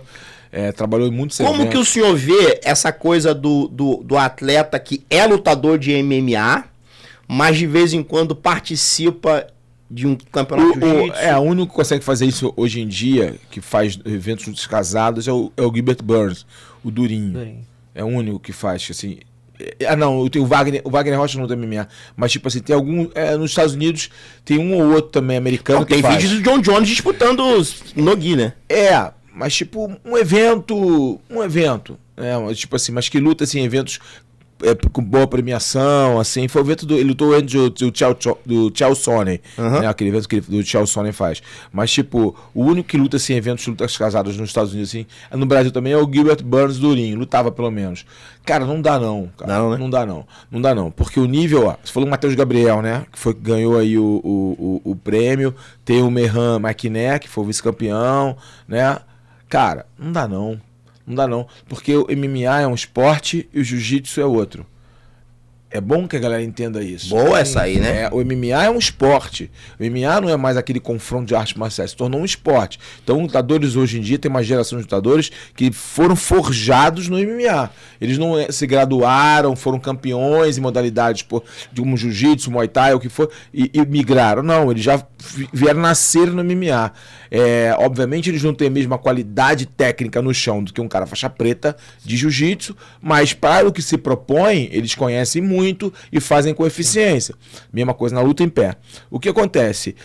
Quando o cara do jiu-jitsu vai pro MMA e começa a treinar MMA, ele não consegue mais treinar jiu-jitsu em alto nível. Ele treina esporadicamente de pano, esporadicamente ele treina. O sem kimono já faz parte do treinamento, mas um sem kimono voltado pro MMA. É diferente do sem kimono com as regras do DCC, um sem kimono com as regras do Nogi da CBJJ. É diferente, cara. É uma modalidade diferente, um entendimento diferente, uma leitura de treinamento diferente. Ele se adapta para uma luta casada, porque ele é uma celebridade, para ganhar uma grana e tal. Mas ele não consegue performar como ele poderia performar se ele só treinasse aquilo. Então, por exemplo, eu vou fazer um Nogi aqui, um paralelo com o Nogi, o Nogi é o sem kimono e o kimono. Aí as pessoas falam do Gordon Ryan hoje, que é o número 1 do mundo, né? no sem kimono. O Gordon Ryan, né, que é o número 1 sem kimono no mundo, é o melhor lutador do mundo em jiu-jitsu sem kimono, ele só faz treino sem kimono. Ele dedica o tempo dele de treinamento ao estudo e treinamento e aplicação do sem kimono. E os brasileiros, em sua maioria, não estou aqui falando isso seja uma desculpa, mas é uma realidade. Os brasileiros que confrontam ele lutam de kimono e sem kimono. E aí você divide o seu treinamento, divide o seu olhar para duas modalidades, que é a mesma coisa, mas são duas modalidades. Porque o Turquinho está aqui, não deixa eu mentir, as dinâmicas do sem kimono são umas, as dinâmicas do kimono são outras. E se eu focar só no sem kimono, obviamente, eu vou ter resultados expressivos no kimono, sem kimono. E se eu focar no sem kimono, eu vou ter resultados expressivos no sem kimono. Mas quando eu pego um cara que só treina uma dessas modalidades, especificamente, eu vou estar em desvantagem. O atleta que disputa, o atleta que chega a um BJJ Star desse, ele chegou ali como? Qual é o caminho? Ele fez o nome, o BJJ Star. Mas ele fez o nome aonde? No jiu-jitsu. No jiu-jitsu. Ele ganhou o quê? Todas as etapas do CBJJ? É isso? Justamente isso. É um cara que tem um currículo. Ele é um campeão, ele tem resultados expressivos. E ele é observado. Na CBJJ, na IBJF, no AJP, né? Que é da Abu Dhabi. Ele tem um cara que. Não é um empresário que pega ele, leva o DVDzinho lá pro FIB e fala: assiste esse cara aqui, convida. Não. Antigamente era assim, né, mestre? Hoje não. Hoje a rede social ajuda bastante. No BJJ Star, o cara precisa ser diferente. Sim. Precisa ser um cara com currículo, com nome, com uma carreira sólida no jiu-jitsu, né? Seja com kimono ou sem kimono. Ele precisa ter uma carreira sólida. Aí ele é convidado, até pelo nome do evento, Estrelas do Brasil no Jiu-Jitsu. O cara precisa ser uma estrela. E aí, inclusive, o FEPA, né, a equipe criou agora o BJJ Stars, o BJJ Confere, que é o Stars Confere. Sim, ele viaja pelo Brasil. Que é a faixa colorida. São as coloridas, né? Para pegar a nova geração da faixa colorida, para dar a oportunidade do cara criar um nome. E o que acontece? Cara, no MMA não, você precisa de empresário. É outra história, outra visão. Creio eu que se o jiu-jitsu continuar essa crescente, as empresas começarem a olhar, empresas que eu digo não são empresas relacionadas ao meio das artes marciais, tá? Eu falo empresas de uma forma geral, de outros nichos, começarem a olhar o jiu-jitsu especificamente como um grande case para você falar, uma grande plataforma para você falar com as famílias, teremos outros eventos do mesmo nível do BJJ Stars. Já não está acontecendo a contratação de atleta para disputar determinados campeonatos? Não. Está acontecendo equipes sendo forjadas de contratando atletas. Então, por exemplo, a Dream Art, né? Que é uma grande equipe hoje, uma das maiores. A Dream Art contrata atletas. Alguns, né, são contratados, outros vão lá e recebem apenas um suporte de treinamento, de moradia e tal. E eles estão montando uma equipe muito forte. Agora, inclusive, eles estão indo para os Estados Unidos, né? Criar uma base na América, lá da Dream Art, lá com o Isaac Maense e tal. É legal isso. Algumas pessoas não gostam, cria uma polêmica, mas eu acho que é legal porque isso é o desenvolvimento, é o profissionalismo, né? Eu não tô aqui para julgar ninguém. Apenas que eu acho que isso é normal. Outras equipes irão surgir com esse formato. Obviamente tem que ter grana para isso, né? Tem que ter empresários que acreditem nisso. O que eu falo são empresas mesmo patrocinando os grandes eventos. Por quê? Como grandes empresas, como patrocina o tênis, como patrocina o judô, ou patrocina a natação, o próprio futebol. Por quê? Se você for num campeonato de jiu-jitsu, né? Se você frequentar um campeonato de jiu-jitsu, você vai entender a magnitude e o crescimento desse esporte. São famílias e famílias frequentando. Um campeonato de jiu-jitsu hoje, em média, são 1.500 atletas. Aí eu te pergunto, qual esporte tem isso? Verdade. Qual esporte tem 1.500 atletas lutando? E aí você, 1.500 atletas lutando, e aí quantas famílias representadas ali? Crianças, adolescentes, adultos, masters. Qual esporte dá igualdade de condições do master lutar? Pouquíssimos. O tênis, talvez, que é um esporte elitizado. Entendeu o que eu estou falando? Então, o jiu-jitsu hoje é uma plataforma poderosíssima de negócios. Eu só peço que os empresários comecem a observar isso, entender isso, visitar o jiu-jitsu, que eu tenho certeza que o retorno é um dos meus projetos, né? Eu na última eleição agora, eu vim candidato a deputado federal, não arrumei nada. Arrumei experiência. É bom. Mas um dos meus projetos era exatamente ampliar a visão nacional para o jiu-jitsu, né? Ô, Matusalém, tu tá com quantos anos? 24. 24 anos. Seu cartel é... 2 vitórias e uma derrota. 2 vitórias e uma derrota. Eu te perguntei, tu quer assinar com quem? Tu falou UFC. UFC. O mestre falou que você tem que estabelecer um plano. Sim, plano de carreira. Qual é o plano do Matusalém para chegar no UFC? Não, daqui a 5 anos, daqui a 2 anos, mês que vem. Como é que você se vê nesse projeto, tipo, eu vou chegar no UFC? Então, eu estabeleci a minha meta até 30 anos.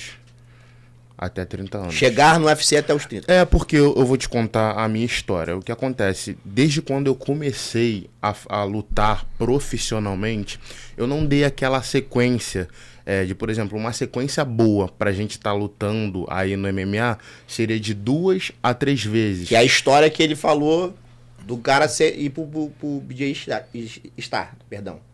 Não é isso? O quê? O garoto não é simplesmente levado no BJ Não, ele precisa construir a carreira dele. É isso aí que ele tá falando. Tem currículo, não, ele tá falando o seguinte, em regularidade. O que ele tá falando é regularidade. Ele não teve regularidade de competição. Sim. Ah, tá. O ideal por ano, um tá. atleta de MMA lutar, são 3 vezes por ano. O ideal é 3 vezes por ano. Basicamente, para não receber, para proteger o corpo, para poder fazer camps. E você não fez isso? Não fiz isso. Ah. E aí ocorreu a pandemia e tudo. E aí o que eu fiz? A nossa meta agora, esse ano, eu ainda já tenho conversado com o Thiago, com o Alex Davis. E a minha proposta é até o final do ano agora, antes do dia 31 de dezembro, é fazer mais uma luta. Para eu retornar ao caminho das vitórias. O Thiago te acompanha? Mesmo Sim. lá dos Estados Unidos? Acompanha, me manda mensagem, tá me acompanhando no Instagram, pergunta como é que tá os treinos. Ele tá vendo, porque na verdade tudo que eu treino eu publico. Então assim, porque tem o público. Mas do ponto de também. vista empresarial. Sim. Quem? O Alex. É o Alex Davis. O cara é bom, né? O Alex É o empresário do Marreta, de boa parte da América Top Team. E eu vejo que ele tem um... Não, o Alex tem visão. Então Então a gente pode estar aqui conversando com o futuro lutador do UFC? Pode, tudo depende dele, de aproveitar as oportunidades, né? Também tem isso, né, cara? Sim. A gente não pode também tapar o sol com a peneira. Ele tá com um cartel pequeno. Né? Mas ele também é bem novo, né? Mas ou não? Comparativamente, ele sabe disso, não tem como negar. Os meninos da idade dele já tem mais lutas. Sim. No cartel. Tá? Então ele precisa acelerar um processo, mas de forma inteligente, para não meter os pés pelas mãos. Ter lesão. Entendeu? Então, eu, pelo tamanho dele, eu lutaria de meio pesado. Não estaria de peso pesado. Se eu fosse treinador dele. Sim. Eu fazia mesmo, corta é meio pesado, você não é peso pesado. Tá? Meio pesado. Pra você ganhar, você ter um pouco mais de lutas e mais possibilidade de a gente aí construir sua carreira de uma forma mais sólida.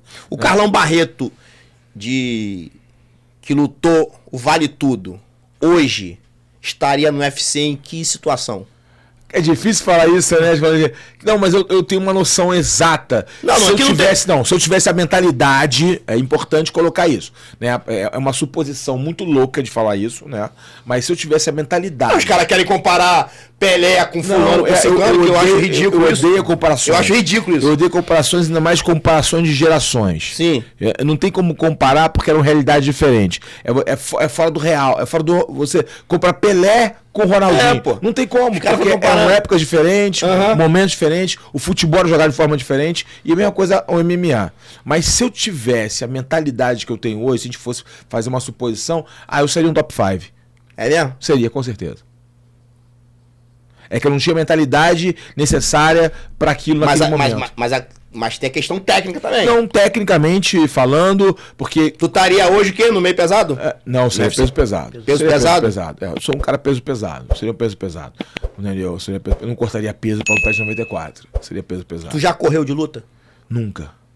Já tive o seguinte, correr de luta não. Mas tipo assim... Correr de luta assim, você vai lutar no frontal. Pô, não, frontal, mas não. tipo assim, não com frontal. Tem poder. Eu tinha lesão, que eu lutei muito lesionado. Em algumas oportunidades. Então já me foi oferecido luta que eu lesionado eu pensei se valia a pena. E aí eu falei, eu vou pelo dinheiro. E foi? Fui pelo dinheiro. Ganhou? Uma eu ganhei, umas 2, 3 eu perdi.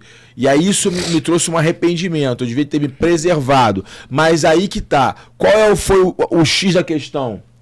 Aí você vai falar assim, responder rapidamente. Foi a questão financeira, você acabou de falar. Não, foi o orgulho. Tu era marrentão? Orgulho. Não, o orgulho não tá ligado a só ao marrento. O orgulho, todos nós temos momentos de orgulho. O orgulho de negar uma luta e dizer, não, minha honra está manchada porque eu neguei uma luta. Mas isso existe no profissional? Lógico que existe. É aí que tá o empresário e o treinador entrarem para não deixar que o orgulho domine seu atleta em todas as formas do orgulho. O orgulho tem várias formas. O orgulho se expressa de várias formas. Não só através da soberba, mas também através do seguinte, da falta de humildade. Falar assim, pô, não tô preparado para lutar com esse cara. Esse cara é melhor do que eu. Eu preciso treinar mais, me preparar mais para encarar esse cara. E quando você o orgulho te domina, você fala assim, não, meu irmão, porrada, vou passar por esse cara. Não, mas da equipe da onde isso vinha, né? Eu não posso refugar, eu não posso recuar. Aí eu tinha um filme que o Matusalém não vai pegar, mas a gente sabe esse filme, que era um filme quando explodiu o negócio de filme de luta, que era aí era retroceder nunca, render-se jamais. Lembra esse filme? Meu irmão, eu tenho uma pregação sobre isso. Então, retroceder nunca, render-se jamais. Cara, a nossa mentalidade era essa, só que isso é errado. Se você, para construir uma carreira, isso é errado. Às vezes você precisa retroceder, sim. Eu queria comentar com vocês aqui um pouquinho sobre ampliar o raciocínio. Eu queria falar um pouco sobre a luta do Charles, da derrota dele. E tu como comentarista, lutador, observador, não só apenas a derrota, mas primeiro que eu acho que o brasileiro é muito ingrato para com seus ídolos. É uma cultura nossa, infelizmente. Você vê os comentários, né? E quando o Marreta perdia também, isso é uma... Infelizmente. Mas ao mesmo tempo, a minha questão é a seguinte, e isso que eu quero levantar essa bola aqui. Até onde a gente percebe a evolução dos estrangeiros que estão transcendendo ou não? Foi só um dia, o cara perdeu, pode ir lá e vencer. Os russos sempre foram bons. Vamos lá, desde a minha época os russos sempre foram duros. É que eles não tinham muita chance de vir para cá, pro mercado ocidental, pros Estados Unidos. Sempre foram duros. Os russos sempre foram duros. Sempre. Então os russos não eram campeões antes por questões... Não, porque muitos não vinham para o Ocidente lutar, para os Estados Unidos, não tinham oportunidade, não havia intercâmbio, não havia tantos eventos. Mas os russos sempre foram duros. Eu já lutei na Rússia, eu já lutei contra russo. O russo sempre foi bom de luta. É uma cultura de luta que existe na União Soviética e acabou. O presidente Putin sexto bando de jutô. Na União Soviética e posteriormente, quando houve a dissolução da União Soviética, os países foram, os novos países foram surgindo, né? E eles são bons de luta. Eles têm uma luta em raiz deles, que é o sambo, né, que é uma mistura de judô com wrestling, com a catch wrestling, né, que é a parte de finalização, né, que é uma mistura do sambo, né, tem a parte do sambo que é o combate sambo, que é a parte do combate, que é o MMA amador. Eles usam capacetes, uma caneleira, é o MMA amador. O sambo é dividido em dois, né, o sambo grappling, que é de judô, wrestling e o catch wrestling, e mistura, e o sambo combate sambo, que é o MMA amador, que o Fedor foi campeão mundial, que o Nurmagomedov foi campeão mundial, que o Makhachev foi campeão. Esses caras têm já uma familiaridade com o MMA muito grande. Então a surpresa do russo é meio porque a galera não está acompanhando, mas os russos sempre foram bons, sempre foram bons.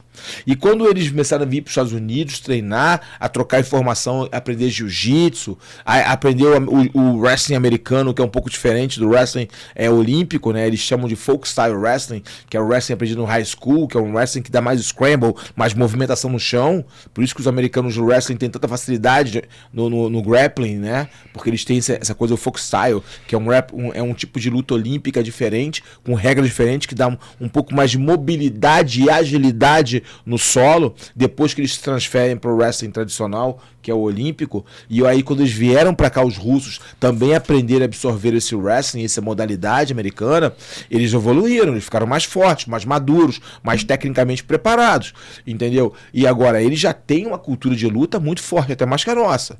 A cultura no Daguestão, por exemplo, onde o Makhachev veio, do Nurmagomedov, os caras, eles só vivem de luta, eles só pensam em luta o tempo todo.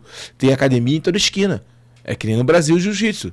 Eles são fanáticos por luta, entendeu? Então, e lá é kickboxing, é tradicional, o kickboxing, o judô, o sambo e o wrestling são lutas que todo mundo luta, que todo mundo aprende lá. Ou você é um kickboxer bom, ou você é um judoca bom, ou você é um wrestler bom, ou você é do sambo. Tu faz essa mesma equiparação com os africanos, não? Os africanos são bons de kickboxing. Eles são bons de kickboxing. A Adesanya é... Kickboxer. Ele é africano, mas é radicado na Nova Zelândia, né? Nova Zelândia? Nova Zelândia. Mas tipo assim, o Adesanya, o Ngannou, esses caras são... Na África tem mais boxe e kickboxing na África. Principalmente kickboxing na África. Eles tiveram que sair para treinar outras modalidades em outros países, né? Em colônias, enfim. Falando da luta do Charles especificamente. Falando do Charles, cara. O Charles fez o que ele sempre fez. Ponto. Aí ele lutou da forma que ele sempre lutou. As pessoas não podem... o Charles lutou mal. Não, ele lutou da forma que ele sempre lutou, gente. Andando pra frente. Aquele knockdown que ele toma, ele já tinha tomado antes do... Tomado antes, só que é o seguinte, aí uma coisa importante a ser falada. O Charles é um craque do jiu-jitsu, isso é inegável. Evoluiu muito na luta em pé, isso é inegável. O Charles é um grande campeão, isso é inegável. Né? O Charles construiu um legado de resiliência, inclusive, porque lá atrás, ele lembra que ele perdia, foi finalizado, ele se reconstruiu, se reinventou, fez 11 vitórias seguidas. O Charles é um grande campeão. Né? E ele é um cara, se for um cara que sentar agora na cadeira e começar a estudar de novo todas as dinâmicas da luta dos seus oponentes, do Makhachev, ele pode vir até a ganhar o cinturão de novo. Há uma possibilidade. Sim, essa é a minha coisa. Há uma possibilidade. Mas, aí eu volto. O Makhachev, como queiram falar, ele... Eu nem arrisco falar o nome. Makhachev, né? O nome mas o Makhachev fica mais fácil, né? Todo mundo. Esse cara, o Islam, ele é um lutador que foi forjado, treinado para ser campeão do UFC. Ele foi treinado para isso, ele foi forjado. E todo campeão tem um alvo nas costas. O Charles tinha um alvo nas costas. Todo campeão tem um alvo nas costas. Então o Turquinho é o campeão na minha divisão, tá? Hipoteticamente. Cara, eu vou estudar até como o Turquinho respira. Como o Turquinho anda. Eu vou estudar isso. Um treinador, né? Como é que ele anda? Como é que... o Turquinho é excelente de armlock na guarda. Cara, ele tem que ter algum time que me mostre quando ele vai para armlock. E tem. Todo mundo tem uma assinatura no seu golpe. Todo mundo. Todo mundo. Antes de golpear, tem. Se eu pegar o Matusalém e ficar estudando ele, eu vou decifrar o que ele faz antes de chutar. E o meu adversário, no meu aluno, não vai nunca mais tomar o chute que ele tomou. Não é porque eu sou bom, não. É porque eu estudo, só isso. O problema é que as pessoas não querem estudar. Eu só estudo. Isso vale pra vida. Eu só estudo. Isso vale pra vida. Eu só vale pra vida. Eu vou ver a luta do Matusalém mais de 100 vezes, frame a frame. Então essa história que muitos atletas falam, não gosto de assistir. Erro. Isso é uma cultura errônea, porque o brasileiro não gosta de estudar. Desculpa, Brasil, eu amo meu país, eu sou patriota. Eu sou patriota. Quem já lutou fora do Brasil... Mas a gente não vai falar mal da gente. Quem já fez esporte no Brasil... não pode falar mal da gente. Eu sou patriota. Eu amo o Brasil. Eu já fui para vários lugares do mundo. E quando você defende o Brasil fora, você sente na pele o que é o preconceito. Então você entende o que é ser brasileiro e como você precisa dessa resiliência, essa determinação. É por isso que os russos são tão próximos a gente, porque eles também sentem isso. Entendeu? Então, o que eu falo é o seguinte. Então, cara, é estudo. O brasileiro, infelizmente, não gosta muito de estudar. Não gosta muito de parar e ficar vendo vídeo, analisando. Não, ele bota o pé ali, ele bota o pé aqui. Não, ele bota lá, quando ele vai lutar de kimono, ele bota lá pela. Quando ele vai chutar, ele fica assim. Você vai chutar o cara. E é isso que os caras fizeram com o Charles. Simplesmente isso, gente. A entrevista desse Makhachev aí, ele falou dessa abertura que o Charles dava. Por isso que ele tomava... eu vou entrar...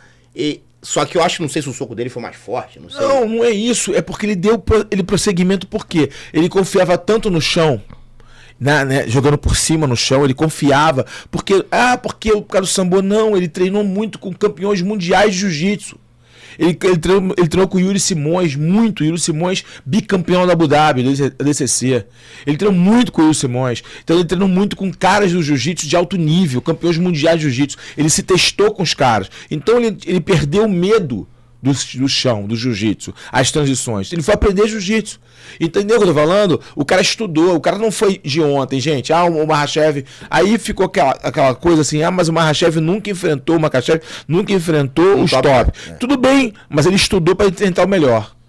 Ele estudou, ele planejou aquilo. Foi planejado, no Magomedov desenhou o jogo em cima do Charles. E você vê que ele fala sobre isso. Olha, eu vou pegar o Charles, vou dar um knockdown, vou derrubar ele e vou finalizar ele. Ele desenhou a luta, ele planejou a luta e desenhou, ele estudou e aplicou.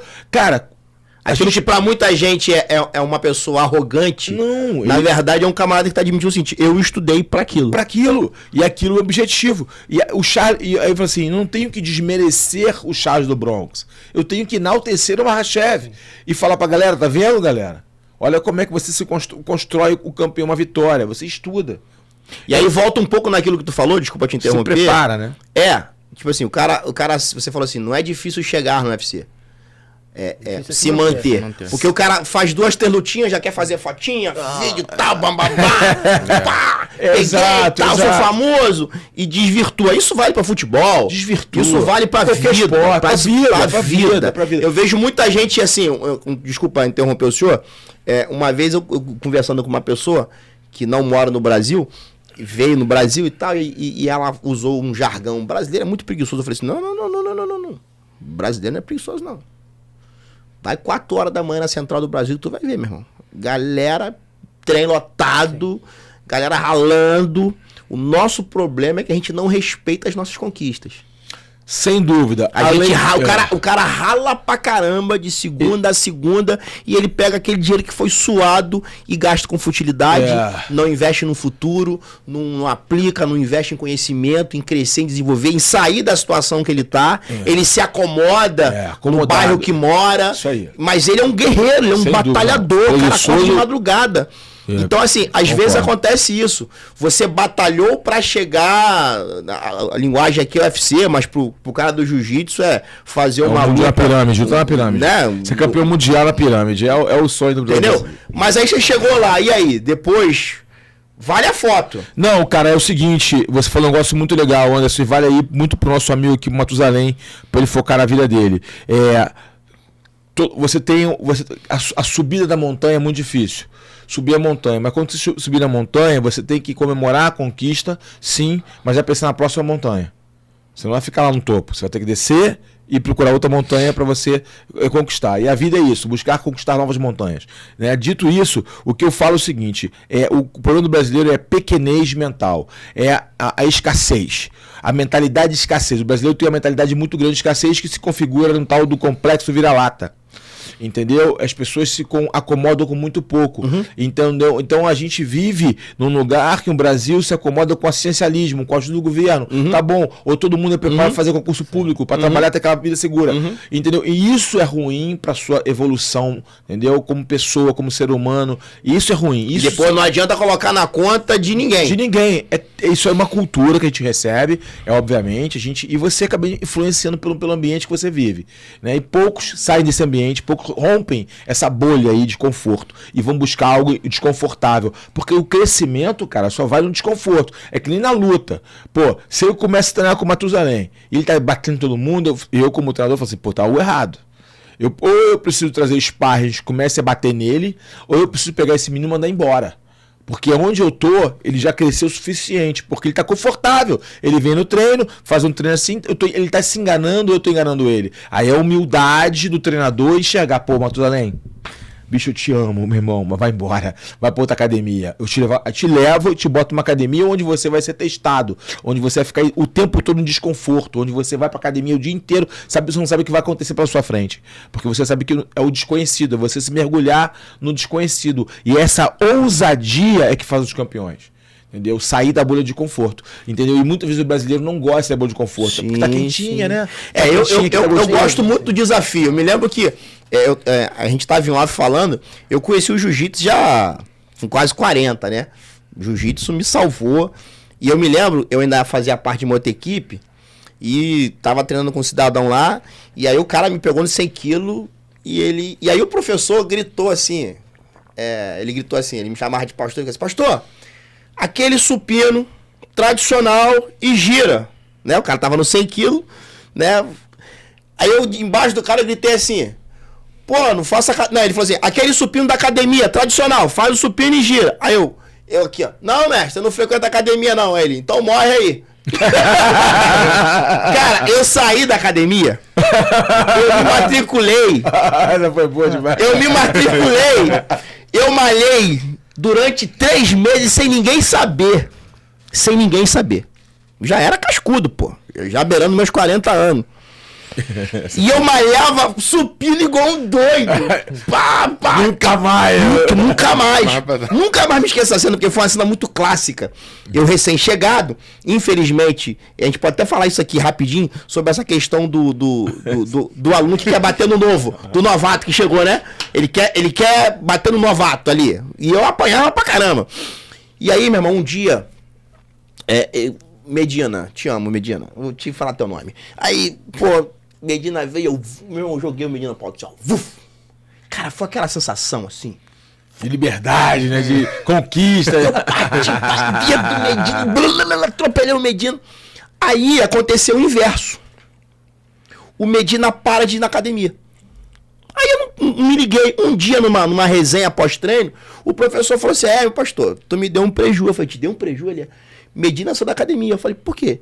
Ele se sentia mal em apanhar do senhor. Eu falei: pô... Orgulho.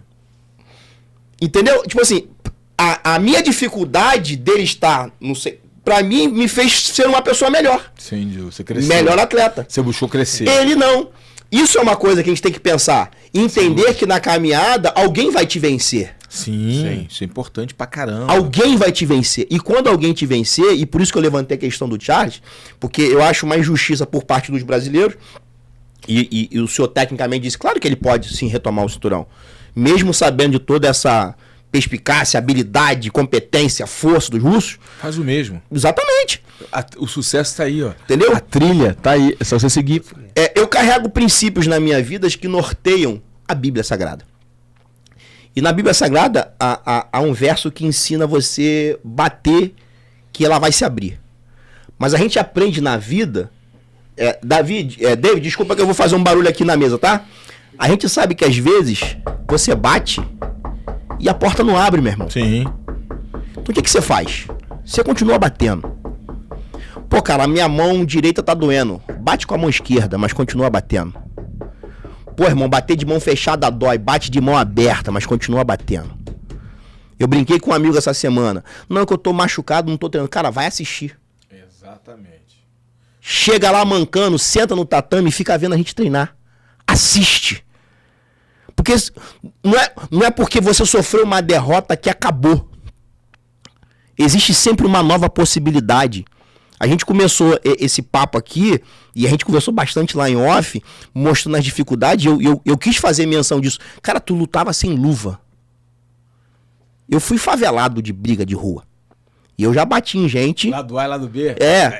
Não, eu fui de São Gonçalo, entendeu? Então, tipo, Corvancão, sabe? Então, tipo, eu sei o que é dar um soco num cara e a minha mão ficar doendo. E eu ficar assim, pô, mané, caraca, bati, mas tá doendo. Imagina isso com o quê? 20 minutos de luta? Pra trocação, né? Mas isso fazer o quê? Cara, eu tô aqui por um objetivo. Que não necessariamente, às vezes, é o financeiro, como o senhor falou. Então, de repente, pro Matusalém, que não tá nessa... Porque, Matusalém, é você que tem que dizer. É isso que eu quero. Exatamente. Não é a porta que fechou, o contrato que não assinou, não é o cara que não gostou, né? Eu não sei como é que vocês lidam com crítica. Não, super tranquilo. Porque faz parte. O que eu observo da crítica é quem me criticou, tá? E o que ele tá falando. E aí a pergunta que eu faço pra mim é o seguinte: essa crítica tem sentido? E aí eu começo a tentar responder isso. Caso eu veja que ela não tem sentido, que é uma crítica pra ferir, aí eu falo, pô, meu irmão, esquece, não vou ficar perdendo meu tempo com isso e sigo adiante. Caso eu entenda que é uma crítica construtiva, que eu só gosto de falar, uma crítica que realmente eu possa melhorar, aí eu vou buscar melhorar. Por exemplo, a primeira vez que eu fiz uma narração e comentar ao mesmo tempo de um evento de jiu-jitsu, né? Porque é difícil, né? Narrar uma coisa e comentar a outra. As pessoas agora confundem uma coisa. E aí eu geralmente faço os comentários e a narração dos eventos do Abu Dhabi, né? E a primeira vez que eu fiz os dois juntos, ninguém faz os dois juntos. Ou você é um narrador, ou você é um comentarista. Geralmente você é em dupla. E eu fiz sozinho, Dudu. E, obviamente, eu querendo dar emoção, eu me atropelei em algumas oportunidades, falei de uma forma que não foi clara, não fiz bem, não foi bom pra mim. Não fiz um bom trabalho. E depois olhando com calma. E aí algumas pessoas me elogiaram, porque acharam maneiro, né? Tá lá. Mas outras pessoas me criticaram. E eu falei, pô, cara, verdade, eu preciso melhorar. Eu não fiz bem mesmo. Porque eu não soube pegar o time da narração e do comentarista. Eu fiz uma mistura dos dois e não ficou legal. Não ficou um bom produto no final. Acabou que não ficou um bom produto. E eu reconheço isso, porque é muito difícil você narrar e comentar. Como é que tu lida com crítica? Então, toda crítica, quando é para poder crescer, né, pro autoconhecimento, ela é bem-vinda. Tem aquela Já crítica... recebeu crítica de aluno? Já, sim. E É aí? fato. Recebi de boa, eu reconheci o erro. Reconhecer o erro é humano, né? Nós somos humanos, então erramos. Entendeu? Exato. Então, é procurar não errar mais. E muitas das vezes a gente estamos errando e não conseguimos ver aquele erro. Às vezes é um detalhe bobo que pode ocorrer e um amigo de fora, ao lado, consegue ver e você não vê. E graças a Deus, hoje em dia, assim, todos nós, a cada dia, creio que erramos, né? Faz parte Todo do tempo erramos, processo. então procuramos acertar mais do que errar, entendeu? Mas graças a Deus, ao decorrer do tempo, né? Nós viemos crescendo em cima de detalhes, creio eu, de detalhes de aprendizado, justamente porque não é porque eu sou professor que eu não vou aprender com o meu aluno. A Turquinha hoje tem quantos polos? 6 polos.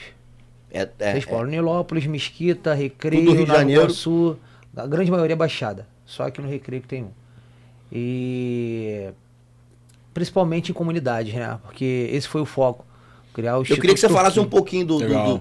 do que a Turquinha faz. Eu sou da Turquinha, né? Mas eu acho bacana o trabalho que a gente faz com inclusão.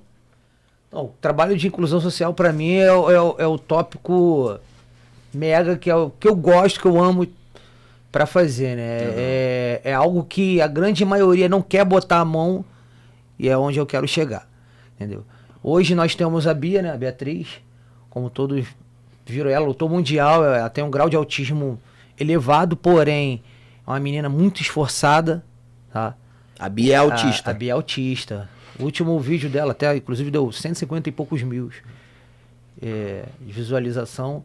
É uma garota que, para muitos, ela não conseguia fazer 1/3 do que ela faz. Ela melhorou a coordenação motora dela, a fala dela. Ela tinha um desvio de atenção muito grande. Hoje é uma menina que... Os pais, né? Isso eu tô falando porque isso vem dos pais, né? Muitas das vezes a gente está perto e não consegue perceber a evolução. E sim, quem está ao nosso redor está percebendo. E os pais hoje em dia vêm me agradecer, né? Falando que ela melhorou muito na escola, a desenvoltura dela melhorou bastante. Não só ela, como os surdos também, né? Trabalho com os surdos. É uma área que poucos querem abraçar a causa da inclusão social, até mesmo porque não tem paciência e outros não conseguem lidar com aquele tipo de situação. Eu creio que isso aí nós temos que nos adaptar, né? Temos que buscar conhecimento e o primordial é Deus que coloca na sua mão. Então, não tem como você... Eu acho legal no Januí, É. o Carlão, o Matusalém. Eu conheço o Januí já há algum tempo e aí a vida fez a gente se conectar e hoje eu faço parte da equipe Turquinha. O cara tem um coração no nível que às vezes ele me liga e fala assim, pastor, tá podendo falar? Aí eu, aí ele vai e me liga. Não, porque o fulano saiu. Pô, tô tão triste. E eu falo assim, irmão, vira a página. Bora. Se quisesse... Tipo assim, ele não é aquele tradicional mestre Sansei. Vai, dá. Não, ele é todo coração, todo tranquilão, sabe? Aí, tipo, essa história que eu levantei aqui da expulsão, cara, ele ficou mal, mano. Ficou deprimido. Porque o cara fez uma besteira lá, ele teve que tirar da equipe. E ele ficou mal. E não ficava, irmão, segue, vambora. Tem um lado social, mas é que é empresa. É uma empresa. E tem outro. O cara não entendeu a oportunidade, não entendeu a possibilidade que ele tinha de se tornar um cara grande dentro da equipe, né? Porque, assim, fica parecendo que é um favor que ele fazia pro cidadão. Mas isso é comum, né? Sim. as pessoas acham que é um favor que você está fazendo, né? Não entendem que você está ajudando elas, dando oportunidade de elas mudarem a vida delas, né? Sim. E aí eu gosto do Januí porque ele tem essa coisa terna. Coraçãozão. Aí que tu vai treinar com o cara, te passa o carro, né? Eu costumo falar... Não parece que é essa coisa meiga, mas quando bota o kimono, atropela a gente. Antigamente, mestre, como a gente tinha falado, do old school, né? Hoje, pra quem treina um bom tempo atrás, assim, que já treina o jiu-jitsu, sabe o quanto mudou a diferença. Nos atualizamos, temos que nos atualizar, obviamente, mas hoje, certos tipos de aula você tem que segurar, você não pode passar. Antigamente tinha, creio que com certeza o senhor pegou essa época da taparia, eu peguei um tempo dessa todo sábado. Treino. Então eu gostava, e vou ser bem honesto, professor, o entrosamento, a união. O que é taparia? Taparia era treino de tapa mesmo, na cara, na costela. Você tinha que ser... A galera do mimimi vai ficar desesperada com troço. O corredor, hoje não tem, hoje bullying, hoje tem opção de coisa. Não, já vi gente discutindo, né? Eu já vi na internet os caras discutindo. O cara é graduado, normal, corredor, os caras discutindo essa coisa, se há necessidade de dar fachada, e aí, como se fosse... as grandes amizades que você tem, os grandes amigos, vieram do treino antigo mesmo, que era ali, ó, forjado no aço, entendeu? Treinei na equipe que o professor vinha com a varinha, batendo. Shinai. Né? Vinha com a varinha, batendo, e você tinha que fazer a posição, tinha que sair da montada de qualquer jeito. Meu irmão, vai sair, antigamente era UPA, hoje é barrigada, né? Saída de UPA, vambora. Então, mudou algumas coisas, mudou. Hoje não dá pra, conforme nós estávamos conversando ali em off, né? A equipe Carson Gracie, pra mim, até hoje, é a história, né? Do jiu-jitsu, é o ícone, entendeu? Então, eram criados, forjados no aço. Hoje não dá para poder botar um treino parecido com a Carson hoje em dia, na atualidade que nós vivemos, entendeu? Não dá. Então, a gente tem que se aperfeiçoar. Hoje, se você pegar no pé pro lado bom, olhando pelo lado bom do treino, o aluno ele acha que você tá pegando no pé dele pro lado ruim, que você tá perseguindo ele e tudo mais. E na verdade, na minha época, não era. Quando você pegava no pé, era porque aquele aluno que era o aluno que poderia te dar uma resposta, né? Isso aí, poderia ter um futuro legal. E hoje em dia não dá para fazer isso. Aí, com o tempo, você vai mudando a sua forma de pensar, a sua forma de raciocinar. De que forma? O professor de antigamente, o meu bem que ele queria era dessa forma, então eu conseguia reconhecer. Hoje, o professor ele tem que ser um professor amigo. Eu costumo dizer para os meus alunos o seguinte: o professor, se ele for levar muito à risca, ele perde o aluno, porque o aluno ele tem que ser amigo do professor, ele tem que ter a intimidade para abrir a real, para poder chegar, falar pro professor o que ele está gostando, o que ele não está gostando. Porque muitas das vezes o professor ele é tão fechado, tão bloqueado, daquela época que o faixa marrom ficava de um lado, azul do outro, branca lá no cantinho. E você não poderia chegar e conversar com os graduados, né? E hoje eu abro, deixo bem à vontade os meus alunos para poder conversar comigo, o que eles estão sentindo, se estão chateados. E muitas das vezes eu costumo falar para eles, eu prefiro ter um aluno amigo do que ter um aluno, porque o aluno com medo, ele sai da minha equipe, eu não sei o porquê, entendeu? O aluno com medo. Agora, o aluno que é meu amigo, que me respeita, ele vai chegar e vai me falar. Entendi. Entendeu? Vai falar, professor. Matusalém, como é que você lida com as críticas, Matusalém? A crítica faz parte do ser humano, né? Isso daí no decorrer da nossa vida. Faz isso aí que o Carlão faz aí, de olhar, pô, realmente o cara tinha razão. Não, eu sempre fui muito assim, observador, nunca fui muito de falar, mas se alguém me critica, acredito que agora aconteceu um fato comigo, eu lutei, esse LFA e tal, e aí chegou pra mim diversas coisas no meu Instagram. O LFA é um evento top, né? É o evento que mais leva atleta para UFC. É um evento top. Aí desculpa, vai. Aí aconteceu um fato, aí chegou pra mim, começou a chegar umas mensagens esquisitas. Aí eu botei assim, aceitar. Aí fui ler as mensagens, comecei a ler, eu falei, pô, cara, não é possível que isso daqui tá acontecendo. Criaram um fake, né? Pra começar, não, tipo assim, se fosse uma crítica normal, eu iria absorver normalmente. Pra te ofender, a né? pessoa que ela tá assistindo a luta, A nós que somos atletas, a pessoa tá de fora, ela tem o direito dela de criticar, de achar se é legal ou não, esse é o direito que ela tem. Agora, as mensagens que eu recebia eram coisas, tipo assim, muito pesadas. E foi a primeira vez que eu vi aquilo ali. Entendi. Eu falei assim, cara, o negócio é de verdade. Mas aí tu entendeu que aquilo ali, o negócio é de verdade. Ia ser muito maior? Não, sim. E aí eu comecei a entender. Eu falei, cara, o game é pesado. O negócio, o cara cria um fake pra ir lá. E tipo assim, não foi, tipo assim, eu não achei a sua luta legal. Não, mas você é isso, aquilo outro. Por que tu não postou a tua luta?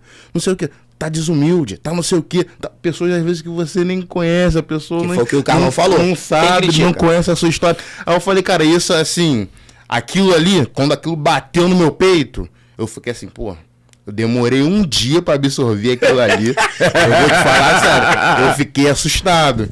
Mas assim, eu acho que faz parte do ser humano. Vai ter gente que vai gostar da gente, tem gente que não vai gostar. Normal. E assim, se quiser criticar o nosso trabalho, tudo bem, acredito que nós como atletas estamos sujeitos a isso a todo tempo. Isso aí. Entendeu? Então eu já entendi isso. Agora me resta o quê? Eu fazer o meu trabalho da melhor maneira. Eu entender aquilo que é dificuldade pra mim e tá treinando, entendeu? Hoje eu faço Davi, coloca aquele vídeo que eu te mandei aí. Por favor. Queria que o Carlão falasse aí. Isso aí. O nosso evento agora, o Sul-Americano, primeira etapa do Circuito Nacional do Jiu-Jitsu Desportivo, da CBJD. Vai ser Vitória, Espírito Santo, Sul-Americano. O senhor hoje é coordenador... Eu sou diretor, um dos diretores aí da Confederação Brasileira de Jiu-Jitsu Desportivo. A gente faz aí vários eventos, Circuito Mineirinho, que você lutou, né? E agora a gente está em outra etapa agora, que é o Circuito Nacional, vamos fazer eventos em Belém. O meu mestre falou, eu sou faixa marrom 1 grau, né? O meu professor, meu faixa preta, ele falou que se em 2023 a gente vai escolher uma federação, né? Se eu for campeão até ranquear até o final do ano, entendeu? Aí eu acho que eu ganho a preta. Ele falou opa, é luta nossa aí. Ele falou que eu vou. Porque eu gosto de competir. Competição pra mim me faz muito bem. Eu me sinto bem competindo, me coloca regrado, disciplinado. Eu me encontrei nessa questão da competição. Não fico mal quando perco. Já perdi de várias formas. Já perdi até pra balança. Dei mole. Isso dá mole. Entendeu? E perdi pra balança. Já perdi. E a minha história da balança foi, sabe como? Você nem sabe.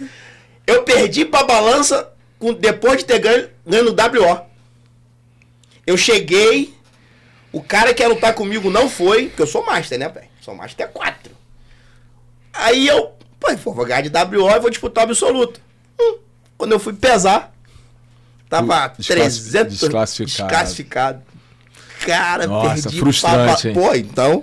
Frustrante. Mas depois ganhei também de WO, que foi o último campeonato agora, pessoal. Eu fui lá, o cara que não foi. O problema não é meu. Nada a ver com a culpa não é minha. Gente, a gente tá caminhando pro final. Eu queria fazer uma troca aqui. Mestrão, dá uns conselhos pra esse garoto. Extrai alguma coisa dele. Deixa uma mensagem pra gente... Como professor, como um cara que tá na guerra. Já não é um cara guerreirão da Baixada, que luta. Eu conheço um pouco o dia a dia dele. É o cara que pega a moto dele, sai, vai pra lá e vem pra cá pra dar aula aqui, dar uma aulinha aqui. A Turquia é uma equipe nova, né? A gente é muito bacana porque ele é o meu mestre, ele é meu professor. Mas eu falo pra ele, cara, tu é faixa preta no jiu-jitsu. Mas na questão empresarial, tu dá uns mole, então eu vou te assessorar nisso aqui, entendeu? Na organização administrativa. Legal. Eu acho que isso é uma parceria bacana, amizade. Lógico, importantíssimo. E eu respeito muito, acredito que a gente tem muito potencial. Então eu queria que a gente fizesse uma troca aqui bacana. E pra gente poder fechar, que tá sendo um papo tão bacana, isso, né? Compartilhar conhecimento é muito importante, né? Se você olhou pro Matusalém aí, fala alguma coisa pra ele. Eu falei pra ele até já que no decorrer da nosso bate-papo do podcast, que eu falei, pra ele planejar a carreira dele, né? Ele planejar desde agora, que ele tá no início da carreira dele, ele tá com 24 anos de idade, ele fez já uma previsão ali de tentar chegar no UFC até os 30 anos, né? Ele já tá num evento muito forte, um evento que leva pro UFC, que já é um ponto muito importante, que é o LFA, né? Um evento que é o evento que mais leva para você, é construir a carreira dele com cuidado, né? No treinamento, na postura, saber se promover, saber vender ele como atleta é importante para que os patrocinadores, os donos de evento comecem a olhar ele de uma forma diferente, como um potencial atleta que possa realmente fazer a diferença. Tem muita gente que quer, né? Mas poucas pessoas querem pagar o preço. É uma realidade. Existe um preço a ser pago. E esse preço, às vezes, é muito alto para alguns, né? Algo muito caro. Então, é treinar, se dedicar, focar, ser humilde, né? Cultivar a humildade no coração é importante, para saber ouvir críticas, para saber aprender com o outro. E algo muito importante, né? É você mapear a sua divisão. Coisa que poucos atletas fazem, mapear a divisão. Quem são os melhores do mundo na minha divisão? E descobre o que esses caras fazem, entende o que esses caras fazem, porque o sucesso deixa trilhas. Entendeu? Não tem como você ficar inventando a roda já está inventada. É saber o caminho ali do sucesso, o que esse cara faz, como ele treina e adaptar para sua realidade, né? Não é querer copiar o outro, mas modelar os campeões, modelar os caras já chegaram, é importante, aprender a modelar. As pessoas confundem modelar com copiar, não é copiar. Você tem sua personalidade, a sua identidade. É modelar para que você possa ali conquistar ali etapas, entender o processo e evitar algumas quedas, entendeu? Então é sucesso, trabalho contínuo, trabalhar de forma assertiva, entendeu? E focar na missão. Sucesso. Ainda quero comentar um da tua aí. Pode deixar, mestre. Obrigado, tá? Fala aí, Matusalém, fala aí. Não, quero só agradecer aqui pela oportunidade de estar nesse podcast maravilhoso, né? Esse bate-papo com você, o senhor pela oportunidade, trocando ideia aqui com o mestre também, Carlão Barreto. Pô, tô super feliz de estar aqui, né? Sei que esse momento aqui, assim, algumas pessoas podem não entender, mas eu gosto sempre de enaltecer e falar de Deus. As coisas que Deus tem feito na minha vida, de como as pessoas, até esse momento aqui, né, são pessoas que acreditam na mesma fé, de pessoas que acreditam no mesmo Deus. Então, assim, cara, só tenho a agradecer a Deus por esse momento. Um momento sobrenatural. Então, assim, cara, eu quero glorificar a Deus mesmo, porque tudo aquilo que... Todo o lugar que eu coloco os meus pés, eu sei que é o Senhor, Senhor Deus que me coloca lá. Eu sei todas as pessoas que eu faço ligação, é o Senhor Deus que me coloca lá. Então, assim, eu quero agradecer pelos conselhos, quero agradecer pela oportunidade. Cara, a gente teve uma aula.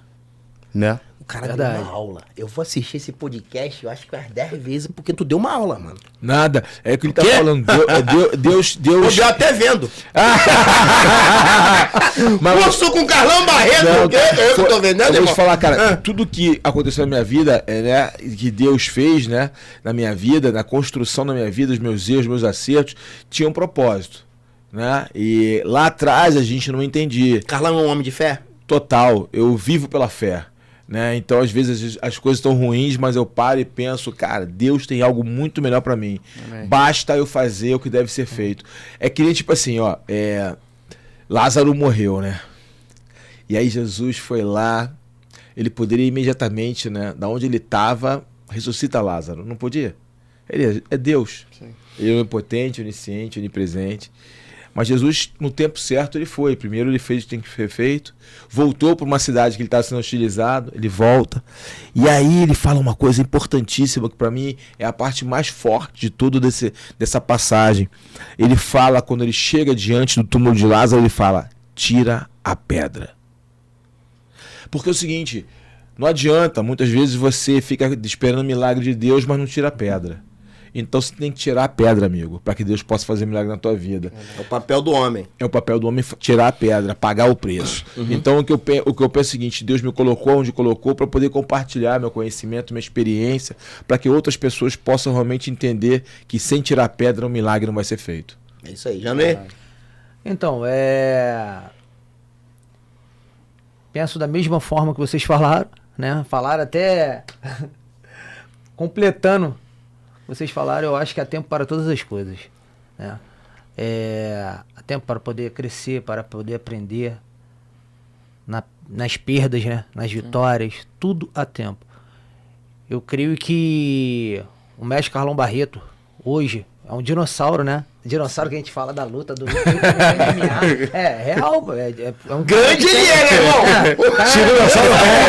Dinossauro é um T-Rex, meu irmão. T-Rex. Tipo assim, Enciclopédia. Isso aí. Pra mim, tá aqui com vocês é uma honra, literalmente.